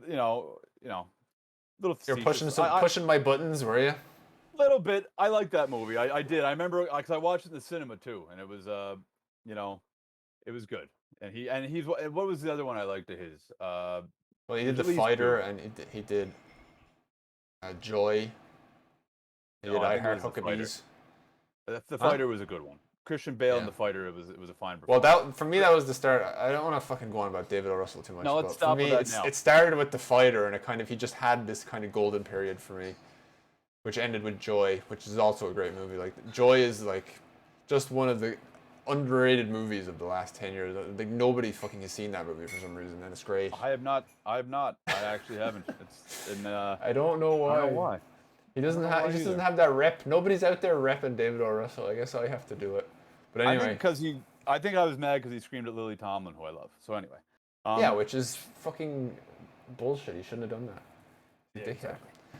But anyway. But he also yelled at Dustin Hoffman, which I'm fine with. But anyway, yeah. So Yes, you know, again, not to go off Fellini, on too much, not to go off on too much of an aside, but do you remember that clip of Dustin Hoffman where he's talking about when he was doing Tootsie, and they were doing him up with the woman makeup, and he was like, "Okay, now make me a beautiful woman," and they were like, "No, this is just what you look like as a woman," and he's like, "In that moment, I realized that I had been like disregarding women for not been paying attention to them for being unattractive or whatever. It's like I realized if I was a woman that I would have interesting things to say," and he was all tearing up and stuff. And you know, when I watched that first, I was like, God, that's very touching that he realizes that. And then in the last couple of years, I'm like, God, what a fucking base misogynist to think that way ever. Like, how fucked up in the head do you have to be to have seen the world in that way? It really pissed me off. I really, ever since the whole fucking thing about him getting called out on the set by some fucking PA who worked on some movie back in the 80s, and then John Oliver taking him to task on stage, I'm kind of like, yeah, Dustin Hoffman's day is over. Oh, he's done. Yeah. You know what? I'm gonna go on the David O. Russell route on this one because I fucking love Midnight Cowboy and I fucking love Kramer versus Kramer. Some of these movies he made, separate the art from the man. I love Tootsie as well, so I'm gonna leave it at that. Yeah. Little Big Man. Oh, King Manaman's in. King Man. Welcome. Love The Graduate. I mean, like fucking Dustin Hoffman is great as an actor. For me, there's two sides of all this coin. Like I got the Letterboxd. Okay, yeah, we're going on a side now before the break, but I got the Letterboxd like pro thing, and it shows you your stats, and you can see like the top of each writer, like which writer you've seen the most films of, which producer, and all this. And my two top producers are fucking Scott Rudin and Harvey Weinstein. So. Right. Well, 32 honestly, and 36 respectively. Honestly, if you like movies in the 90s, since the 90s, it's hard not to watch either one of those fucking guys. Yeah. Like, how can you not? There you go. Miramax, they're all over the fucking place. Yeah. But I digress. So Fellini liked to use music on set. His movies are almost musical in a way, like, in a way. Yeah. Especially this later period. Yeah. Or post Dolce Vita, I guess. Excuse me. Yeah, I think. Well, yeah, the music, even in Nights of Cabiria, the music it's like pretty prominent. Yeah, I remember she's dancing in the club with the what's his name? But it's like the same song. Like she's all the different locations. What amazes me too is like the makeup and stuff. And I mean, it's 7 years I think between Cabiria and this film, but she seems like she's aged so much more in this film. I don't mean like look. I just mean like the way she's portrayed. Yeah. She seems like 60 and not 40. And I know from seeing her outside of this film that she didn't seem this way. Like it seems like a deliberate choice, right? These kind of things. Yeah. With regards to the character. And Well, you also have the old black and white allows you to cake the makeup on a bit more. That's true too. But it was like 8 years, so. Yeah, so negligible time to me. Well, I want to play this. As soon as we brought it up, I want to play the quick dancing scene of Nights of Cabiria because it's nice. What's that? I'll be saying, damn is right. Some unpopular opinions right there. Whatever. That's what we're here for. We're here to stir controversy. We're here to make everyone angry. And yeah. that's, why I exist. Well, I think I want to play this dancing scene, and then I guess we'll go for a quick break, and then we'll come back and we'll talk more about the wider filmography of Mr. Fellini and his influence and all that carry on. But yes, just having brought this up, I wanted to play this extremely terrible quality Knights of Cabiria.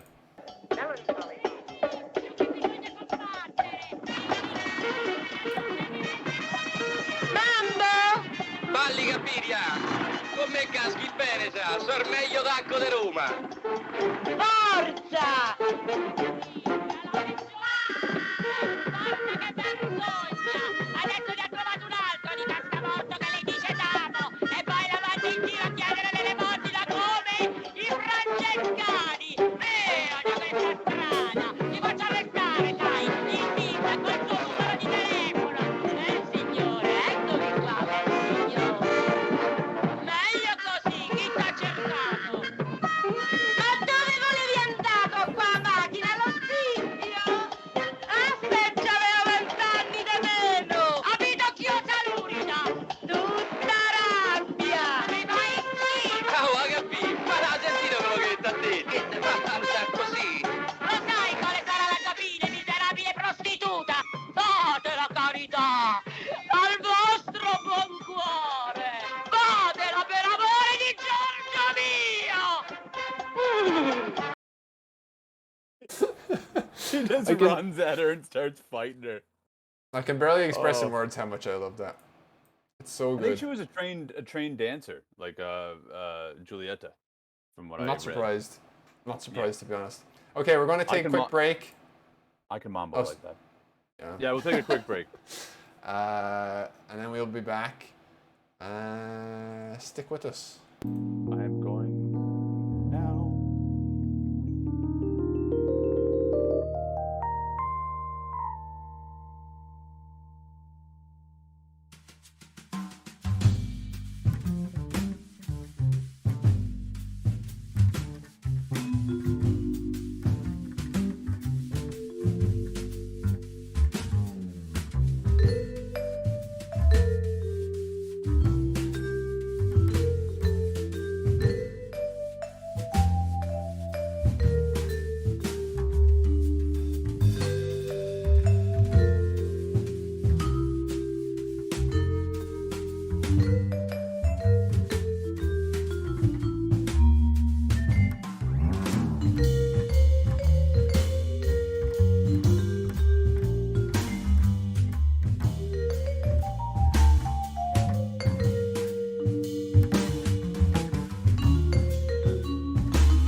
hear the jazz music that's going here.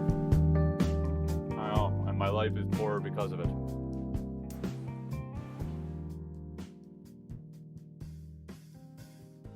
I'm glad to see you're wearing pants. Me? Yeah. Hell yeah. Never leave home without them.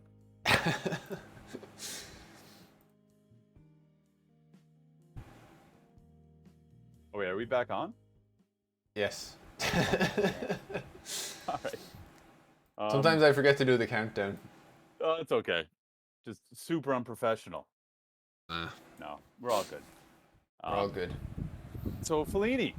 Well, yeah, so Federico. I guess this is the part of the stream, the last hour, where we talk about impact or lessons to be learned from the work of this great master. I think everyone we've done is probably, well, quite easily a great master of the art form, so we must ask Single ourselves, what can we learn? I mean, don't shy away from the personal. I remember we talked before about can someone make a personal film and do they kind of get maybe burnt out about when doing that? And it seems like he went to that well a lot. And we're all the Richard Ford, you know. Yeah. He had, and like, you know, 8.5. Amarcord is just not about him, but it's about his neighborhood. Like, I think he's clearly the fat kid in that one, if I remember, like the fat kid writing poems to the girl that he loves or whatever. Oh, really? Yeah, and like it's his childhood, and then like I Vitellini, like another small town. It's funny, like I Vitellini is like almost like that one, the one character, the youngest of the bunch. He ends up leaving the town because he doesn't like it, and then clearly it's not like a judgment, but it's like maybe a light judgment of this town and the townspeople, and like because this character goes on to get bigger and better things. But then later he seems to have more of a nostalgia for it, like Amarcord. Oh, yeah. And you know that's kind of like him probably dealing with it as time went on, like his thoughts about his own where he grew up and his upbringing and all that kind of stuff, right? So he wasn't scared to talk about the personal at all. Clearly, Yeah. he made a career out of it. And then Yeah, you I got guess other the hard guys. thing about a film like this is that it's very you're talking about a guy who's at a very advanced stage in his career. Like if you were interested in instantly I think of something to contradict myself, but I was gonna say like if you want to start your career making these types of surreal works, it's maybe not the best idea, but then obviously, what is Eraserhead? Only that. So If that, like, and it's a midnight movie. So I retract once again. I retract my statement. It's like there's everything to be learned from this. Like he co-wrote Rome Open City like when he was like 22 years old or something, or 23. Like he was very young. Like he's and he did Paisan as well. Like Yeah. he came out of the gate doing this, you know, I guess under Rossellini's wing kind of thing, and then really became his own man over as the years went along. Like he had that clear influence from the early pictures. Yeah. And then as he went, he just became his own man. And like I said, like this week, on the last weekend I rewatched two, but then this week I watched all new ones like during the week. Yeah. I watched The White Sheik, and I watched I'm gonna fuck up that name every fucking time. Sorry, one Intervista, sec. wasn't it? Intervista, yes, Intervista, and the ship sails on. And I started City of Women, but I kind of wasn't feeling it. I'm gonna finish it, but it wasn't really for me, I will say. Yeah.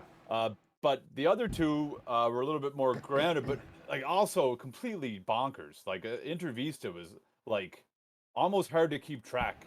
It was like it reminded me slightly of Parts of the Player because it's very like inside baseball, like Oh, yeah. like you know in the movie industry kind of stuff. Like you meet Yeah. his like people who are probably actually in the movie industry with him. Like you see like them putting up the brute lights and putting up the 10K lights and using lifts and doing all these things like very behind the scenes. And Fellini's a major character in his own film. Yeah. And it's just kind of this like weird smorgasbord of all these other things he'd done. You even have a scene where they basically take Marcello Mastroianni from set at the studio from another picture and go to Anita Ekberg's house, and they just had this actually really lovely little scene, the best scene in the movie for me. Yeah. But it seems so random at a place, like it's like almost could have been its own short film, you know. So like Fellini, Well, Fellini has that style of like vignettes almost, where it's yeah, very much like this is a standalone thing, this is a standalone thing. I feel like a lot of his movies do that. La Dolce Vita is certainly one that does that. oh yeah, oh yeah, that's what it is. It's like what is it, 9? There's the epilogue, and But then even Knights of different Cabiria sections. is like Knights of Cabiria is very much here's the section where she goes hangs out with the actor, goes to his house and witnesses the couple's bickering while she's hiding in the bathroom, and here's a bit Oh god, where should they go and pray for a different life, and like yeah, all of his filmography is very much like that. It's like all set pieces, I suppose you'd call them nowadays. yeah, definitely. Um, it's funny, like I guess because of the nature of the black and white, it seems so much more grounded, like the sets, and they seem like more real than when he gets into color, and it's just and the ship sails on. It's just like they're on this ship, and the sea is so clearly a manufactured sea, and they Yeah. had he has this effect he's doing with the camera, so it always seems like they're on a boat, and it's just so staged, right? Whereas those other films just weren't. They just didn't feel Mm, that way, and it just kind of maybe he became more comfortable with that being his style as he went on. yeah. Um, Well, I wonder what do you think of his films being designated, like his earlier films being designated as neorealist? Because I always feel like it kind of really underplays what his work is. Like, I guess well, like with well, just for anyone who doesn't know what neorealism is, it's an art form or a form of filmmaking that came up in Italy in the 1940s that was basically about taking any camera you could find and shooting out on the street.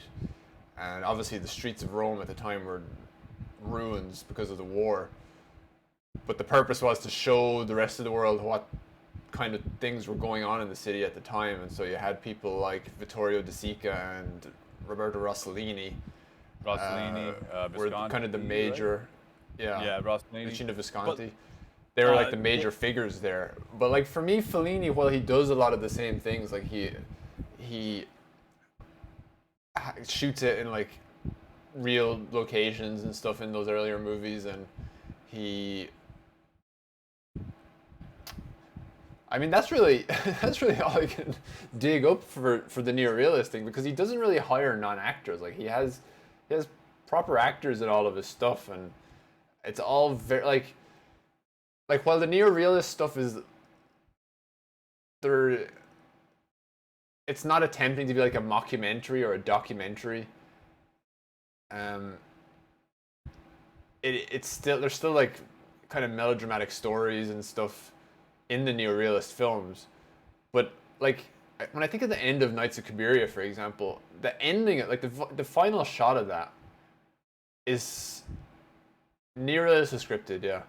yeah, Like, but so much of it, like what, where the movie ends, like the last shot of the movie of Knights of Cabiria is not like it's purely something that only Fellini could do because it's his style, and no, like you wouldn't, he could never have written that for anybody else. Uh, well, like well, like when after she's basically ruined her life, and then this band just comes out of the woods and starts playing, all of a sudden she's just like really happy, and just like you just feel kind of wrapped up in this moment that she finds herself in and spontaneously. that beautiful woman turns at her and just kind of smiles, and what's her line? Yeah, Something like what'd she say to her? Like I forget the line, but it's just like you're right. It wouldn't be in a neorealist film. Like I think whenever I think of neorealism, for some reason I think of like Umberto D. Uh, yeah, the one that sticks out in my head more than anything. You know, this guy yeah, trying to yeah. keep With his the old apartment and his man who dog. becomes homeless or whatever. Oh my God, it's heartbreaking, and it just there's no. It's just stark, right? And though you could argue Lestrada is that because like I said, I watched The White Sheik, and that's a comedy. That's almost, and actually I'm pretty sure Woody Allen took that for some part of it for Rome of Love, to Rome with Love. It's Oh about yeah. this couple. They go to Rome to meet the Pope, and it's actually pretty funny. And this one, the wife goes to um, see her favorite actor from these like terrible like serials and like serial kind of television show, and she basically they both end up like it's a comedy. It's nothing. There's no touches of neorealism in it at all, right? Yeah. But then you Which, get of these course, other like bits. neorealism wasn't the only game in town in Italy at this time either. There Oh was no, famously the what they call the white telephone movies, yeah, which the is white the telephone. melodramas. But neorealism came as an answer to that, right? And what I Yeah. feel like is Fellini's like in the middle almost. But at the start he leans more towards those neorealists because he wrote Rome Open City with Rossellini, and he wrote Paisan, like I said before. So he grew up in that. He as an artist, and you can feel it like neorealism deal with working class people, right? In La Strada and Knights of Cabiria, those are working class, lower class people, right? Those are the people he deals with. And then he Yeah. just then he gets into the journalist, like which is what he was when he started out in La Dolce Vita, and then the director, and then this upper class bourgeoisie housewife, and this Juliet of the Spirits. So he kind of leaves that behind in a way, Yeah. right? It's almost like he had to, like he felt the debt to it or something. Like after the White Cheek, he was like, okay, I'm going to be serious, and then he realized I can just do what I like. I can do whatever is me, basically. Yeah. Whatever I'm feeling or whatever I want to say. Well, I mean, this is what we talk about with great artists is like you have some like Ozu who seem to kind of just refine their style over time and become more and more perfect at this very particular way of doing something. And then you have people like this who I guess they exhaust everything they feel they can do in a certain form and decide I want to go another direction now. I don't want to keep doing the same thing I've been doing all this time. Well, Mizoguchi famously said, like, I think it was his 12th or 13th film, the one he made in 36 that I watched. It's Oh, the like story of the last Osaka. chrysanthemums. Osaka Oh, Energy. Osaka Elegy. Yeah, Yeah. Osaka Elegy. He said that he considers that like his first film because he started Oh, doing yeah, things yeah. like he was able to do what he wanted and kind of he got through his incubation period. Like all these directors have Yeah, their yeah, incubation period where they're figuring out what they are and they yeah. finally know how to like what their process is, right? Like look at PTA when you watch like Sydney or what do you call High Roller the first film he made. Hot, Hard I Eight. called it Hard Eight. That's a good Hard Eight.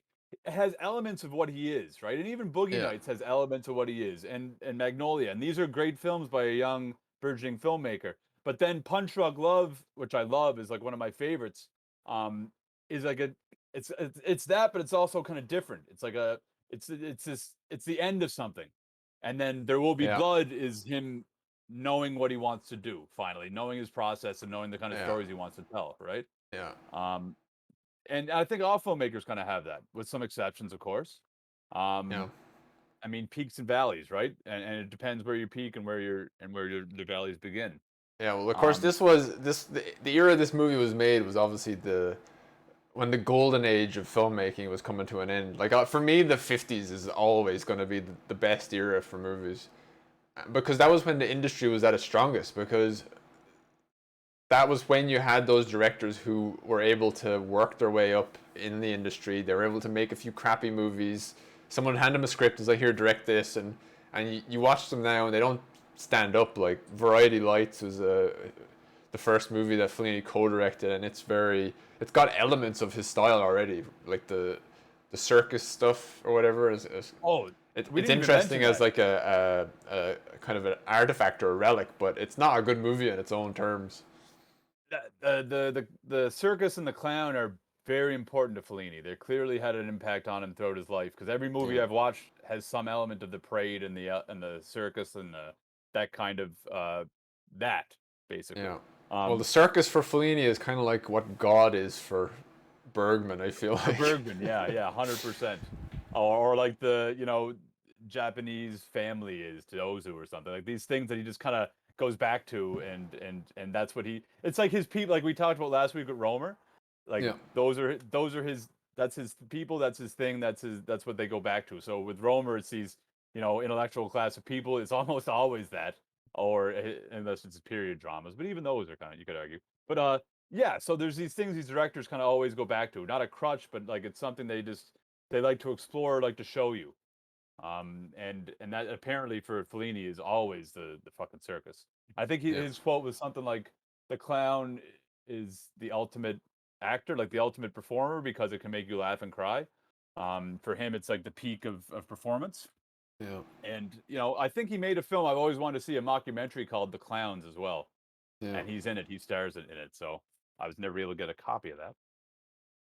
Yeah. But yeah, as far as what you can take from the films, one thing you can definitely take from all these things that we talk about, all these directors, is that whatever you make, the first thing you make is probably not going to be what you it's not going to be you as a filmmaker. It takes time to kind of progress and figure out what it is that your process is in order to say what you want to say to an audience. Yeah. More than anything, because look, like who comes out of the gate knowing exactly who they are with any of these films? That I can't, off the top of my head, I can't think of anybody. Yeah. Kubrick's first, it's there's all these incubation periods are needed, and you got to find yourself, find out what you want to do and what you want to say. Yeah.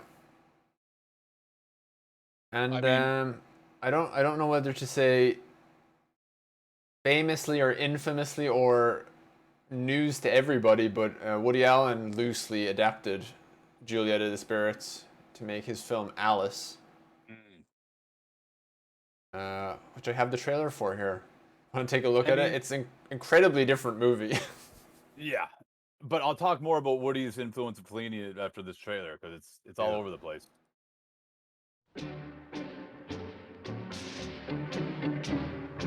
A woman who's never done a dishonest thing in her life finds herself falling into a love affair with a musician. It's a little vague, Alice. Who's the woman?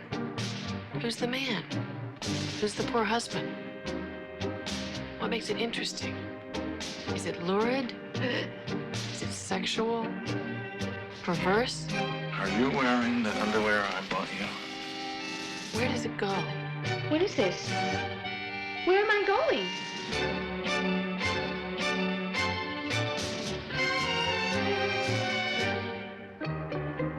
Noted heartthrob Joe Mantegna. All the ladies love him. Yeah. Is that a true fact? No, it isn't. He's not at all. He's Joe Mantegna. Come on. Like Woody Allen always kind of, Fellini's a major influence on movies like Stardust Memories. As much as Bergman, Fellini is a big part of Woody Allen's kind of, I guess you would say, his influences, his stable of influences.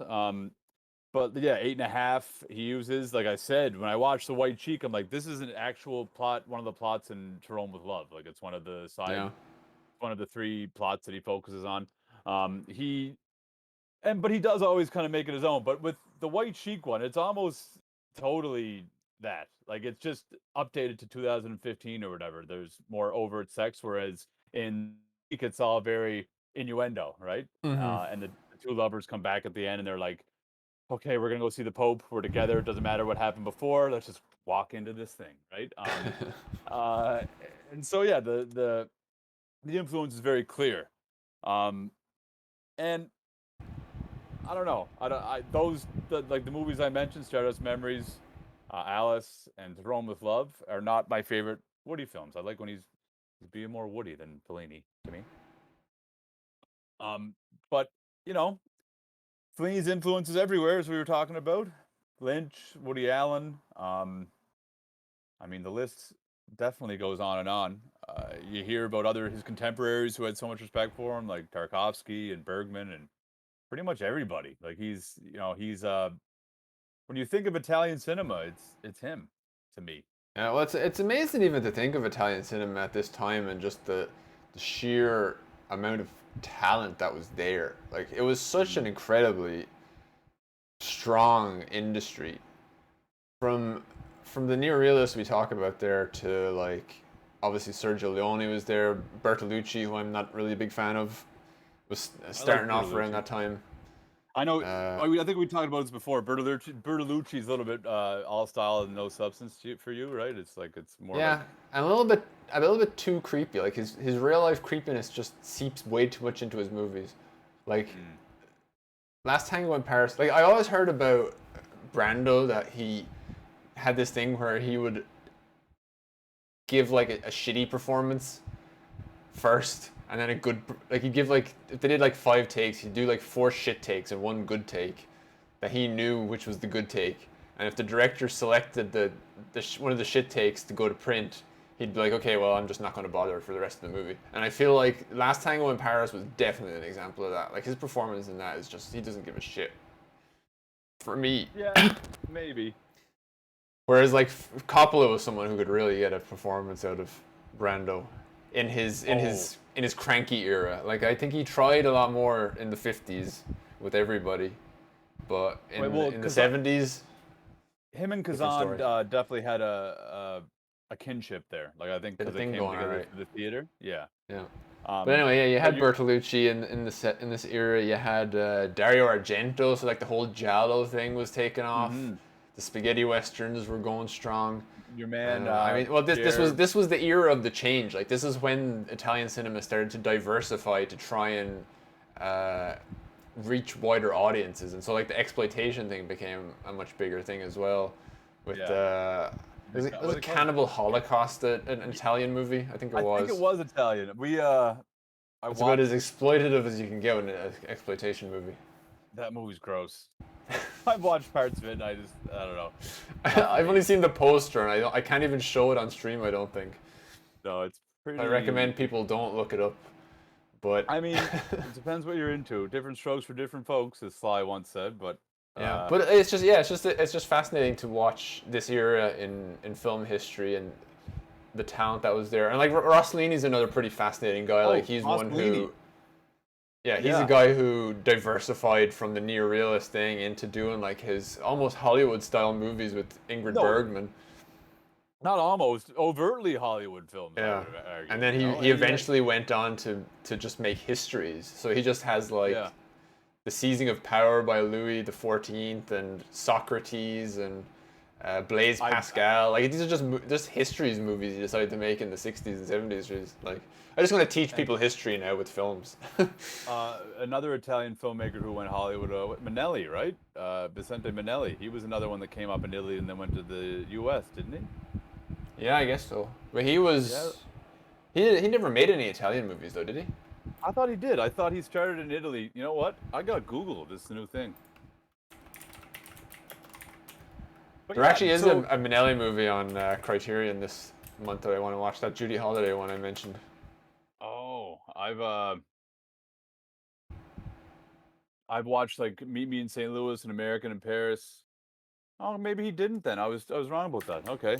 I'll shut up. He's an Americano. I always thought that he was one of the Italianos that came over, but he was a. Well, he might have been, but I just don't. Oh, born in Chicago. Never mind. Yeah, I'm wrong. there goes my my knowledge, but yeah. So anyway, digression there. We had this amazing stable. To your earlier point about the '50s being a golden age of worldwide cinema. Like. All these, think about people making movies like the movies Bergman made in the 50s, Ozu, Kurosawa, Fellini, American directors like Howard Hawks and John Ford, and even like the one-offs, like the famous horror movie with my boy there. What's the one where he kills the mom? Great horror film. It was only Charles Lawton was the director. Oh, Night of the Hunter? Night of the Hunter, one of my favorites. Like the 50s were an amazing time for films. Like just remarkable. Yeah, I guess it's kind of hard when you watch movies that are as good as like Fellini's best, and you have to just come to realize that nothing is gonna be like this ever again. Not that nothing will ever be as good again. I don't think that's necessarily true, but I mean the amount of the span of time that these guys spent living in the film industry and in the world and trying to come up with something exciting, and they had so much, like we talked last time as well about there were only a handful of directors in Japan, in the Japanese industry, who had kind of free reign to make whatever they wanted, and like Kurosawa, Mizoguchi, like basically the ones who we know now were those directors. And I'm sure it was probably the same in Italy. But to even have that now seems crazy. And I guess like Cannes is happening now soon as well, so that's always a great example of like kind of auteur-led cinema. But I think a lot of the names that popped up are names that don't really excite me. Like Francois Ozon, for example. Yeah, I'm all right on him. Like with, I think it speaks to what the industry used to be and what it is now, right?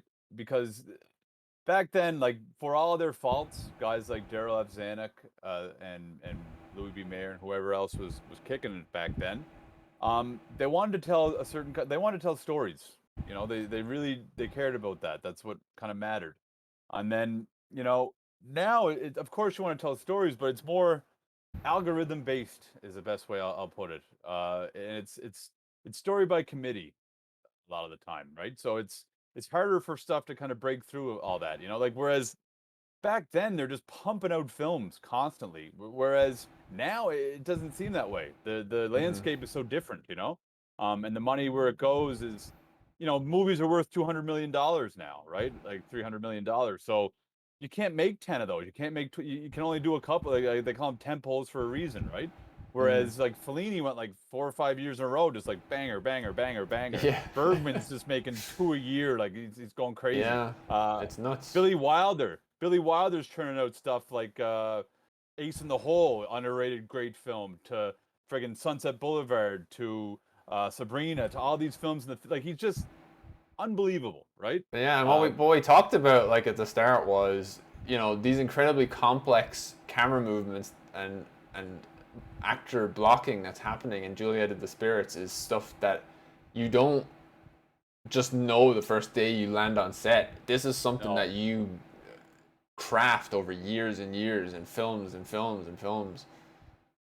So like I find a lot of, well, I guess you can go back to David O. Russell. Like it's been like, when was his last movie out? Like that was like 2014, 2015 maybe.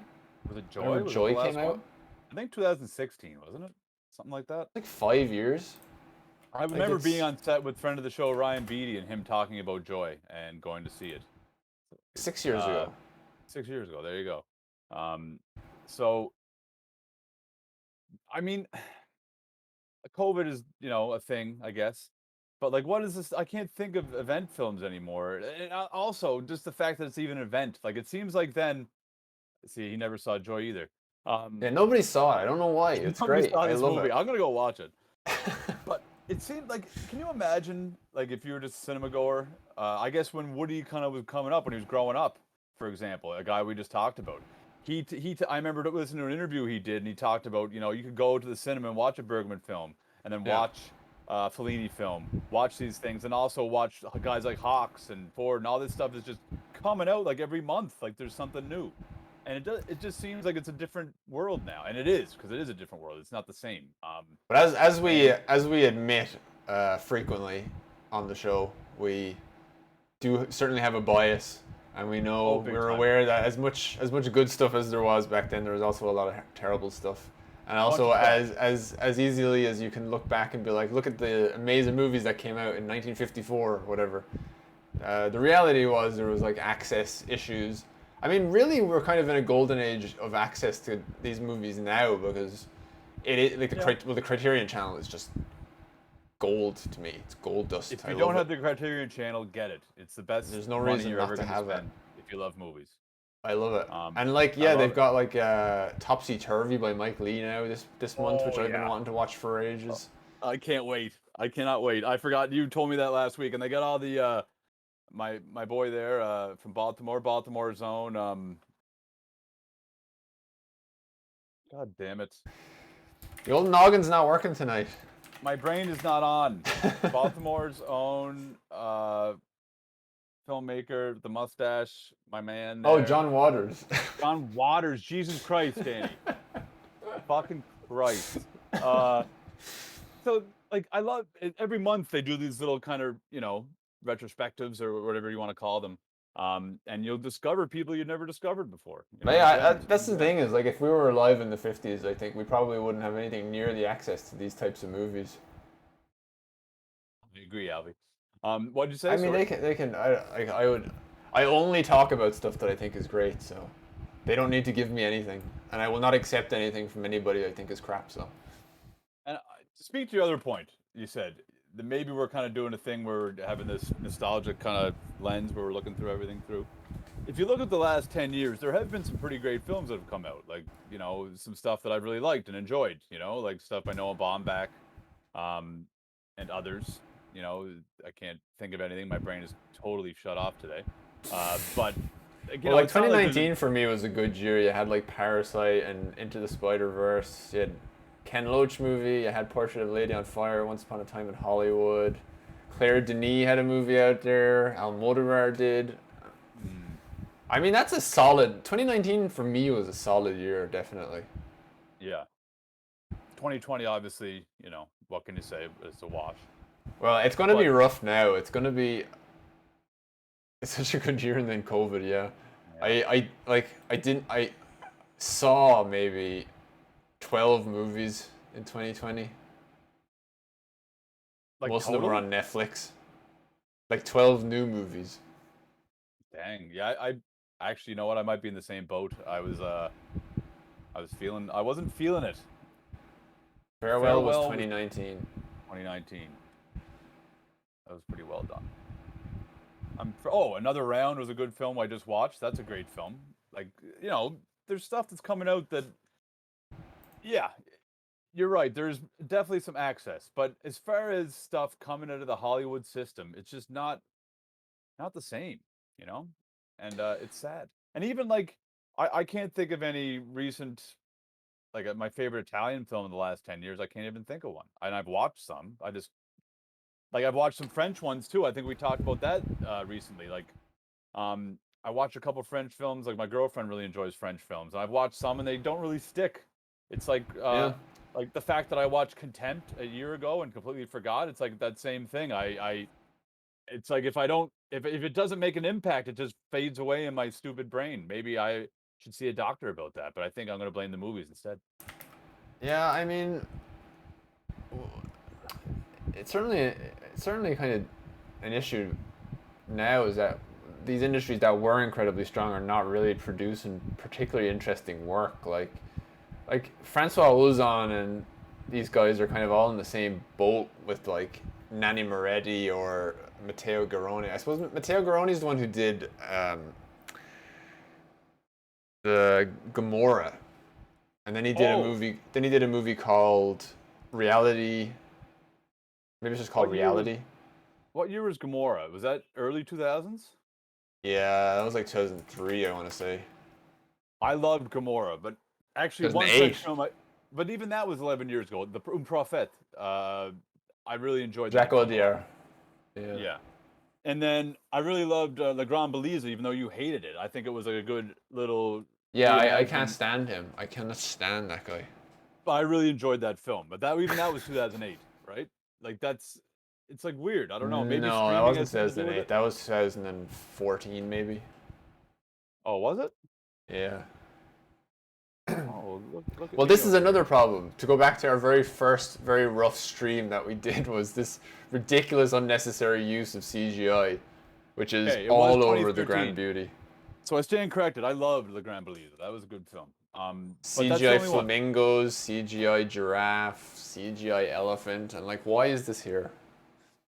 Well, I listened Fellini to got real elephants. God damn it! I mean, maybe. Maybe that was a problem for the filmmaker. Maybe it was harder to get. I don't know. I'm not going to talk about the producer's thing here. What I was going to say was, I forgive the film in spite of that, I guess. But I was listening to a review of a very quick review of that Cruella movie that came out. Oh shoot! There you go. Albie just mentioned it.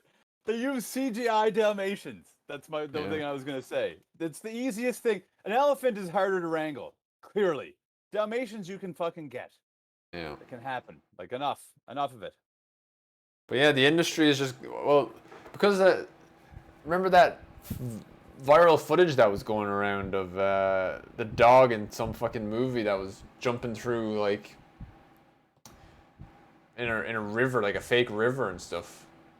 Someone filmed it on the set and then shared it on the internet. And everyone was like, "Oh, look, the dog has been tortured." And they're like, "Well, we're not using real animals anymore, I guess." Well, I think that a big part of it is that how you can just avoid litigation if you use CGI animals, CGI stunts, CGI, all that stuff. You're not in, the risk factor is gone, right? For Well, all yeah, that. which gives the feeling. It gives it any sort of feeling whatsoever. Oh, I agree 100%. But at the same time, these are not. These are corporations run by Yeah, fucking lawyers. you're not gonna get what you're looking for from these people. No. So basically, what we're looking for in a film, we got to go through the indie folk, the people Yeah. who kind of get middle, like smaller budgets, and just had to do it on their own, DIY kind of guys. Yeah. And that's Yeah, that's fine. what was great about what I said was great about Juliet of the Spirits as well is it didn't have that thing where it was like, okay, we're gonna really differentiate the spirits from the rest of the people. So we're gonna like make them, transparent, or we're gonna make them glow or something, just so everyone's aware this is a fake person, this is a real person. He was just like, no, everyone looks the same. Everyone's dressed in the same weird costumes. I mean, it was great, but it's a decision that would not get made by a group of people. So I'm not gonna defend CGI, but I had a thought when I was watching some Fellini stuff. Like I said, with the fake water and the very fake boat, and even at the end of the film. Well, I don't want to spoil it anyway, but that's all clearly not real, right? Yeah. And like the ship sails on, I thought was a worthy film. I thought it was pretty good. It wasn't his best, but it still was a good film. I enjoyed it, right? Yep.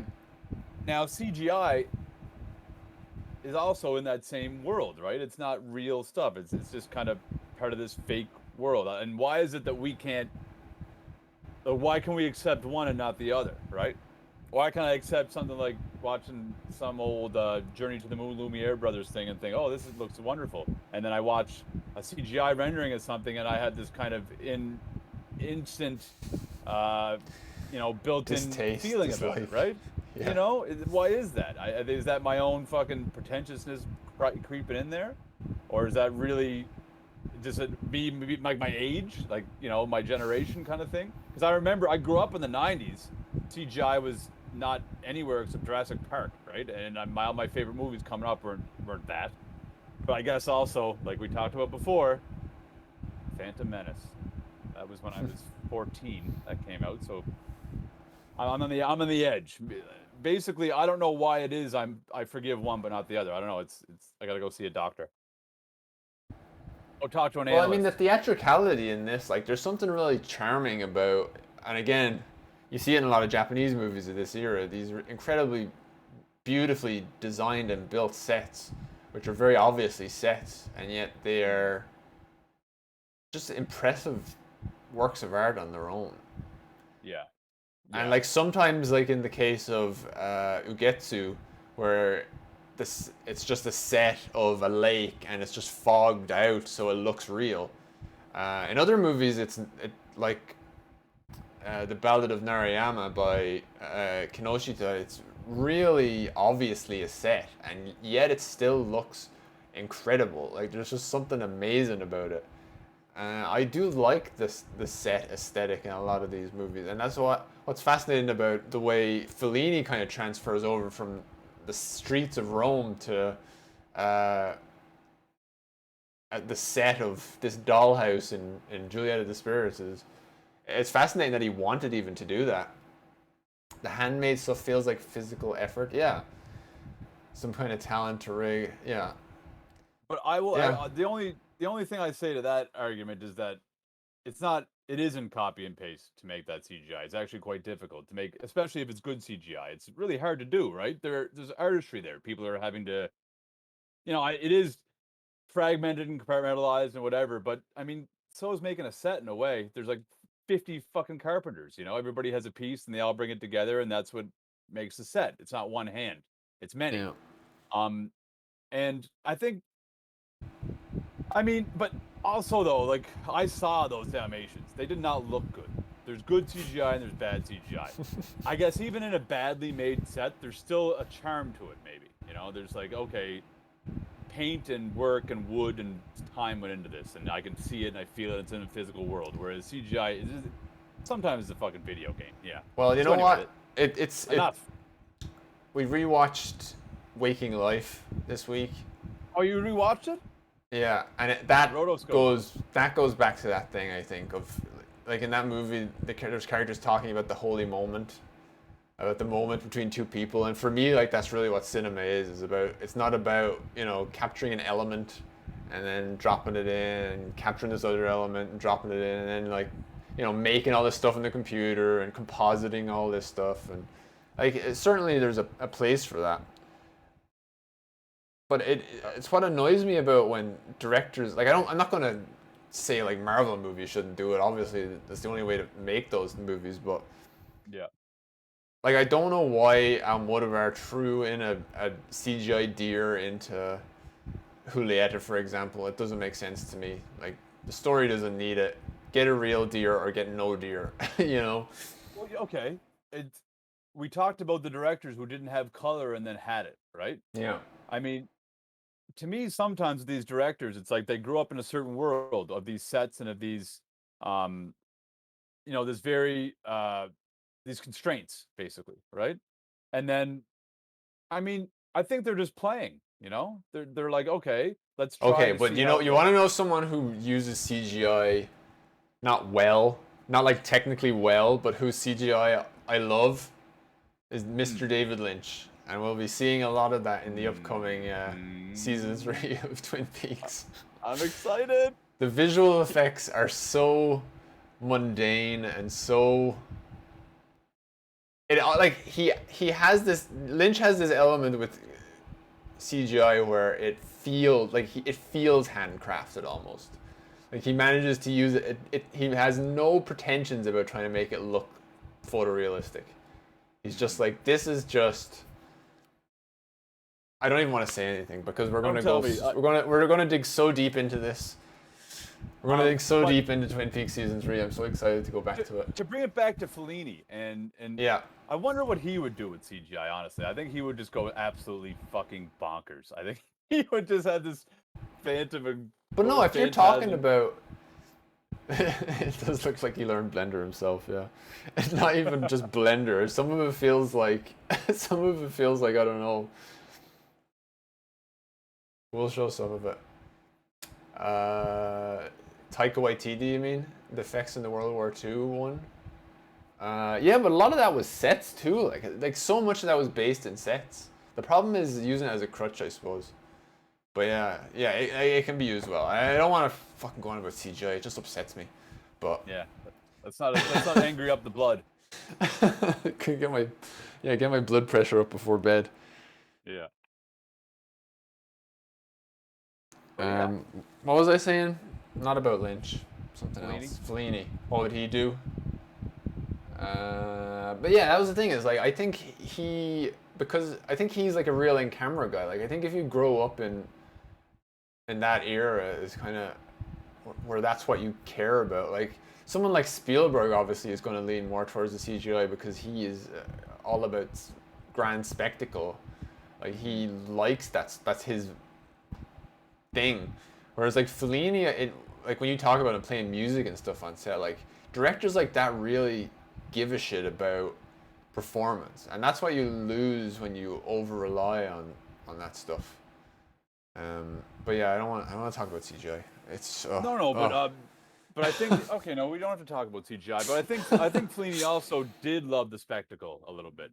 But not, a different type of spectacle though. I mean, every director should enjoy the spectacle, but his spectacle was far more about like what's amazing in a movie like La Strada, like when that great sequence where they're in the town and this guy is doing the tightrope walking. Oh, Richard Bateman or whatever. What? Isn't that Richard know him? Bateman's character? Oh, I don't know. The British guy? I don't remember.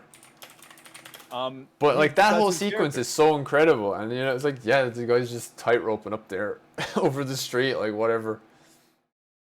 It's Richard Basehart. Oh, Basehart, that's his name. I fuck up names. That's his character, though. Yeah, he plays the tightrope walker, and Yeah. that's like terrifying to watch. It's almost like it's something that we're never gonna have again, like the fucking French Connection when you watch that car chase and you're like, oh my god, someone almost died here. This is terrifying. But then you've got the Safdies with their throwing their, just grab the camera and shoot Robert Pattinson run down the street. Why the hell not? I mean, it's just it takes the will to do it. That's all it takes. No, that spirit is still alive, man. And I mean, I think we said it before. Like it's just. But it's what I mean. happen. It's like when we have all this access, like this is even the access we have to movies now is even better than it was in the VCR era. Like I think the reason like the directors like Edgar Wright, like almost without any variant, it's like Edgar Wright, Tarantino, Paul Thomas Anderson, like all these dudes loved exploitation movies. And the reason they love exploitation movies was because that was what was available at the video store. They just gorge themselves on it. And like we don't have the same access to those type of movies. We have access to these greats, So I think it certainly is I think, and it's like I meet people all the fucking time who are into these movies as well. Like people are dying to watch more movies that are of this standard. Like there's definitely an audience for it. I think so too. But yeah, Fellini is certainly one of our prime inspirations here. He is, but I'll say this: like he is not Romer in that Romer got better as he went, and I think I mentioned that earlier in this stream. I think he definitely had a peak. From what I've seen, not to say that it's not worth to watch the other films because he kept going and he kept trying. And he's still a master, right? And it's always worthy to see a master work. It's always worth it. But I think if you're starting out, start with his early stuff and just kind of follow the progression. Don't start with 8.5. I don't think La that's a good Strada is idea. probably a good entry point, I think, or La Dolce Vita. La Dolce Vita, yeah. Cabiria is just it's heart wrenching and worthy to. I think you could start with that. But Fellini, though he, I guess, had I would say the valley. His highs are among the highest of any filmmakers. No one is better when they're at their best. Yeah. Like, well, I'm not gonna sign off on the take on his later movies simply because I have only seen Amarcord after Juliet of the Spirits. So, and that is probably one of his best movies too. It's a great film, yeah. Although, I still think it's not as strong as this stuff. But no, I think it's stronger than this particular film. I think, but I have to watch this again too. Like I said, he's a guy that you got to watch a couple times. Like he's like some people you can digest it pretty much with a viewing, or you get it all. I think even Romer a little bit is that way, and some of the other people we've watched. I don't know. Like the moral tales for me are they have this kind of. You mean like the seasons and 80s? Yeah, seasons. Yeah, the seasons tales definitely are more palatable. He was just when I say that he got better with age, like he just kind of knew what he was doing, and he kept doing it like a little better and better and better, like from the 80s and 90s and stuff. I watched. Yeah, Ozu-esque. I mean, that was what we said last week. Ozu is the most Japanese, and Romer is the most French. So is Fellini the most Italian? No. No. I don't even know what the most Italian would be. But no, Fellini's the most Fellini. I think I only had one note. I usually take a lot of notes, and I didn't take many with Fellini. I just said the most expressive camera. That's all I wrote. Because it's really incredible. You can't teach it. Like there's no. Oh, my table went weird. You can't teach what he could do with the camera. The way he was able to basically emote with it, and get things across with it. It's just remarkable. And no one does a close-up. It's incredibly dynamic, just to not know where shot. Like you watch so many films where you're like, from the first opening scene, you're like, I know how this is going to end. He's gonna, get away with the money or whatever. Whereas this, you don't even know how the shot is going to end. Like, someone's just gonna pop in. You're like, where the hell did you come from? Like, there's shots where you're like, what is this dolly track? How is this laid out? How in the fuck is this dolly track laid out? Is this like in some kind of zigzag ZX kind of formation? Like, what is this? Like, is this a steady cam? No, it isn't, because it didn't come out until the 70s. Sorry, the steady cam. It's just remarkable. Yeah. And so on top of all that, he could still write. You know, Yeah. it's just his we won't see again. Yeah, it's lovely. Yeah, it's yeah, I think he's certainly of the surrealist tradition alongside I think probably Buñuel was his major predecessor / contemporary. Buñuel is one of those ones who just straddles. He goes all the way from silent to color. Same as Ozu, same as Hitchcock. Another guy that got like really good with age, like kind of Yeah. got better and better. He was making great films into his 60s, which is hard to do. Ozu did it. Mizoguchi did it. Although he died, I think, at 60. But you know, some people have that. Like, I think, like we talked about with Ozu, he kept making the same picture and over. But it's because he talked about like these paintings that the painter will paint the same thing just in a slightly different way. It's just because you know what you want to say, right? Yeah. With some directors, they kind of maybe lose sight of that, perhaps. Yeah. Yeah, and that's what's so interesting about the art form at its best, is that you have so many different types of people, so many different compulsions, and so many different interests. And it's never the same experience over and over again. At least you hope it's not. And it's also with someone like Fellini, there's a huge benefit there to being familiar with his other films. I think probably that's what happens with his later movies, is that like it's really a rare gift for a creator, particularly in cinema, to have this ability to make stuff without the need to explain yourself on a basic level to your audience. And actually in the modern age, Charlie Kaufman is someone like that, who for someone who's never seen a Charlie Kaufman movie or knows nothing about him, something like I'm Thinking of Ending Things can be a completely incomprehensible movie. But if you've seen Adaptation and you've seen Synecdoche, New York, you understand that he is primarily concerned about storytelling and the way people tell stories, and the way stories are constructed. And he is incredibly meta interest, I guess. Yeah. So the meta narrative. So, probably Fellini's later stuff is in that vein, where the more you know about his compulsions and his earlier work, the easier it would be to get into his later works, because he just doesn't feel the need anymore to explain it. He doesn't need to say, now things are gonna get a bit weird, guys. Sorry. Yeah, it's you expect it, right? I mean, Lynch.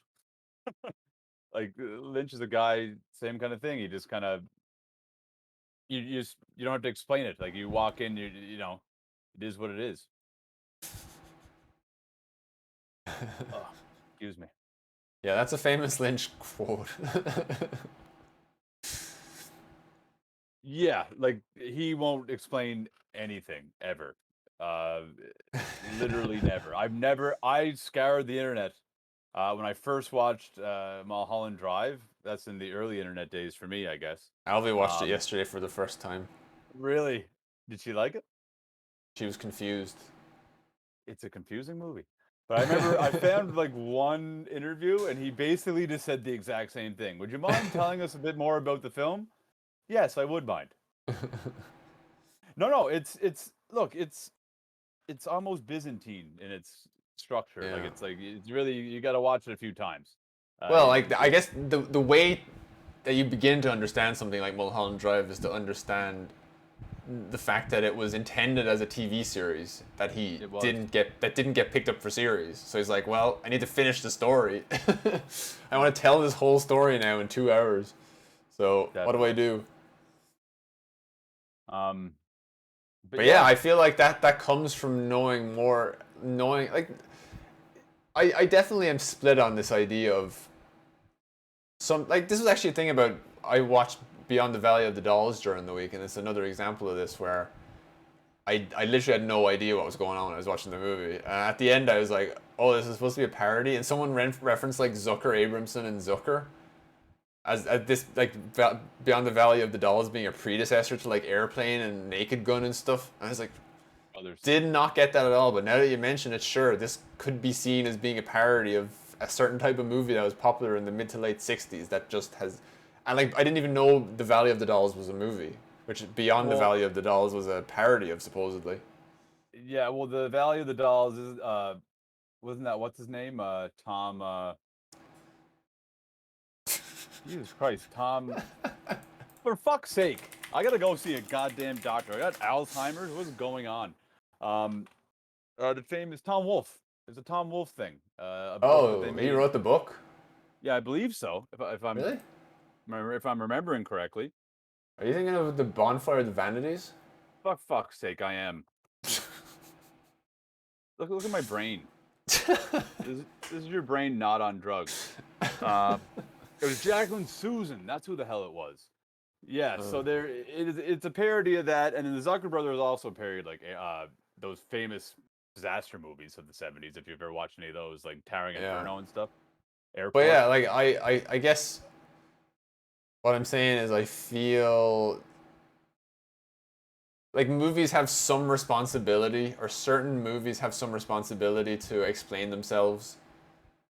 But certain directors, and it works in other art forms as well, like novels or whatever, where the creators earn over time your trust, so that you go and see a movie because their name is on it, and you just trust that they know what they're doing, because you know you've seen La Strada, you've seen Knights of Cabiria, you know they're masterpieces, you know this guy's a master, so why would you not trust him with 2 hours and 20 minutes of your time to watch Juliet of the Spirits? And you know, when you're inclined to feel frustrated by not instantly understanding what's happening, instead you think, you know, I trust this guy because I know he is a talented filmmaker, like a really talented filmmaker, and just give yourself to it. And I think, yeah, it takes, like, people talk about this concept of visual literacy. It's like, I think visual literacy is definitely at a low point with people overall, but there are probably more visually literate people alive now, just on a plain numbers basis, than ever before. Which means more people who are able to, you know, see images on a screen and interpret them the way they are intended to be interpreted. And you know, so much of it, like I said before, is intended to be an emotional response and not an intellectual response you're supposed to have to these things. Like, I feel like the emotional response I had to Juliet of the Spirits was very much, I understand now this story about this woman whose life is falling apart because her husband has cheated on her and she's only ever seen herself as this housewife and this Catholic. Like, everything makes sense to me completely. But because, you know, you watch for the first time, it's just a bit of an assault. I think with a guy like Fellini, yeah, like there is, of course, what the movie is about, but you almost gotta just kind of let go and just kind of take it for what it is too. Like these images are just kind of what they are, right? Because it's not every image is perhaps like not every has that meaning. I think it just fits in what he was doing, you know. And even with Lynch, I think that's a big reason why Lynch doesn't necessarily explain anything. Because if you did, it would lose some of the spectrum. Big time. You know, it's like there's comes nothing. From he comes from an art school background, and like the first thing I learned in my first entry level art class in fucking university was basically whatever you're looking at is you're going to be your interpretation of that thing. Right? Yeah. So no matter what it is, it's not necessarily going to be what the artist thought it was. And when the artist tells you what it is, right? Yeah. Then you're kind of losing something there, right? Yeah. It's like big time. You know what I mean? So, and I think he comes from that tradition, perhaps. I guess is the best way. Like there's nothing worse. Like there's nothing worse than someone explaining their movie to you. Oh, shoot me in the face! Like shoot me in the fucking face! I don't want you to tell me that because honestly, it isn't even that anymore. You see it a lot on, you know, the New York Times does this anatomy of the scene thing, and usually it's like a terrible, terrible movie. Yeah. Yeah, that it just riles me. Whereas I just want, you know, I don't like, you can have directors say interesting things about their movies, like interesting commentary tracks or whatever, but to say this is supposed to, you know, this is supposed to get across the idea that, Oh no, she's scared of getting pregnant. I like commentaries and movies because they tell me how you actually physically did something. Like, oh, we got Yeah. the dolly into here and we moved it this way and we did that. It's like, oh, that's how you did that. Cool. I don't want to Yeah. hear about that other part because I want to do that on my own. That's what art is for to me, anyway. Yeah. And that's what I learned as a kid too. And after trying and not and like I said, I looked up the Mulholland Drive thing on the internet, and then after finding nothing about him and kind of realizing what his whole thing was, it kind of like I started to look at it differently, and I was like, you know what, I Yeah. really kind of like that, and that's how I kind of look at movies now, because movies too are images more than anything. I mean, look at silent film and how it began up until now, and when you think of pure cinema, to me anyway, it's the image and what you see Yeah. and what you take from that, right? Yeah, and that's another thing that I really loved about Juliet of the Spirits is it feels like Fellini just, he's in a playhouse almost. He's like, you know what, we're off the streets now and we're into this. Because even 8.5 was largely like location shooting, it looked like, if I'm remembering correctly. That way. Like there was obviously that huge big spaceship that they were building. But that was like a location. But actually, you know what's funny? He mentioned in the film there that I keep fucking up the name of, Intervista. Intervista. I goddamn well watched the movie. He mentioned a character mentions that almost all his films were filmed on this soundstage in Italy, Cinecittà or whatever it's called, the Cinema City. Cinecittà. Yeah, famous studio. Exactly, right. So, and it started getting me thinking, like, really, almost all of his films. And maybe they were. Maybe a lot of them were. Maybe it's like because like when you see the actual place where the studio is, it's like you look at this big field and it's like, holy shit, is that the field from like Cabiria? Is this the thing from? Is this the thing from 8.5 where the spaceship was? Like, and you can kind of see how maybe that was that, right? And maybe all this was all just these stages and these sets that he built. And it actually kind of gave me like a newfound kind of respect. I was like, oh my god, that's just. It's amazing that I didn't even notice. Well, you know that famous quote about from Kurosawa about Ran, when some critic asked him why did he frame his shot that way, and he was like, well, if you pan just a little bit to the left, you can see the Sony factory, and if you pan a little bit to the right, you see the fucking, Honda head offices. So he's like, that's why we shot there. And you know what? That's what I love about movie making too. So much stuff, we intellectualize. I think it's over intellectualized in a lot of ways, because sometimes it just comes down to on that day, that's what we had to do. And that's what's the beauty of it too, because it just is up to you to put so much into it, right? And yeah, it's why I love Lynch. It's why I love Fellini. I love all of them because you got to decide for yourself. Yeah. So that's our Fellini chat. We talked a lot about Lynch, which, I mean, we're doing our next episode next week on Twin Peaks Fire Walk with Me. So I hope we didn't waste everything we had to say about Lynch. I doubt it. I doubt it. No. Lynch is like one of my guys. He's like my pantheon, I guess you would say. And I feel like he is the son of Lynch, the son of Fellini in so many ways. Like, he's the American answer to that, right? In the 70s. Yeah. He wouldn't exist. Like, if he came up in the 50s, he would have been so much different than if he didn't see Fellini, right? Yeah. I mean, he had to walk so the other guy could run. Yeah. So next week we're doing Twin Peaks Fire Walk with Me. And then the following Tuesday after that, we're going to start digging into Twin Peaks Season 3.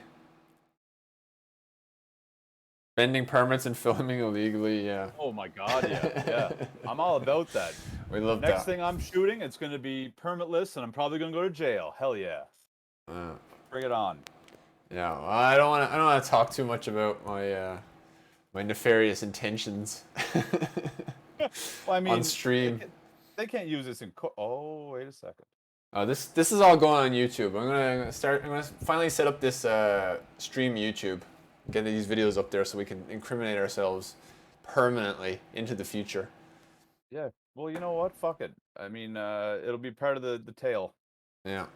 But anyway, so next Friday we're doing Twin Peaks Fire Walk with Me, which I'm very excited about. I rewatched it last week, and I think I might rewatch it again before next week if I have the chance, because it's great. And then the following Tuesday, like I said, we're going to start talking about Twin Peaks Season 3. Dan is going in for the first time. I'm going in for a rewatch. So we're going to have multiple perspectives. So even if you are as lost as I felt for Juliet of the Spirits a little bit, hopefully my having seen it before will be able to give some context. But we won't be jumping ahead or anything to later episodes or mentioning anything that happens in later episodes. But we will be probably talking a bit about earlier episodes, I'd imagine. So that's the plan going forward. So what is it? Friday 11th we're doing Firewalk with Me, and I guess Tuesday 15th we're going to start diving into Twin Peaks. Hell yeah. Yeah. That'll be like an hour stream, I'd say. Every Tuesday. I believe that's the plan for now. I also am going to try and... I keep saying I'm going to set up a Discord, but I actually am going to do it. Do it. I dare you. Just to have a landing place where we can say what the hell we're going to be doing in the near future. That's the plan. That is the plan. I keep spamming the film Discord I'm on. So, you know, hopefully they'll pop over there as well. We'll see. Yeah, come on in. Yeah, so follow if you haven't followed. I still have not seen a follow during the stream, and I don't know if my alerts are working. I'm not experienced enough in this to know. I set them up in the other OBS. I have regular OBS open here, but there's also a different OBS that had the alerts. I am so dumb with all these things that I'm basically the Encino Man caveman, if you know that movie, that was unfrozen and brought to the 90s to meet with Pauly Shore. I'm that guy when it comes to computers and the Twitch and all that stuff. So I'll leave it to you. So yeah, fair enough. All right. Well, anyway, that's it. We'll catch you next week for Twin Peaks.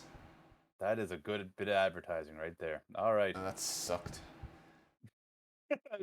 Really awful. But anyway, that's it. That's it for today. Water. Yeah, it's keep your stick on the ice, smoke trees, whatever you want to say. Farewell. Yeah. All right. Bye. Au revoir.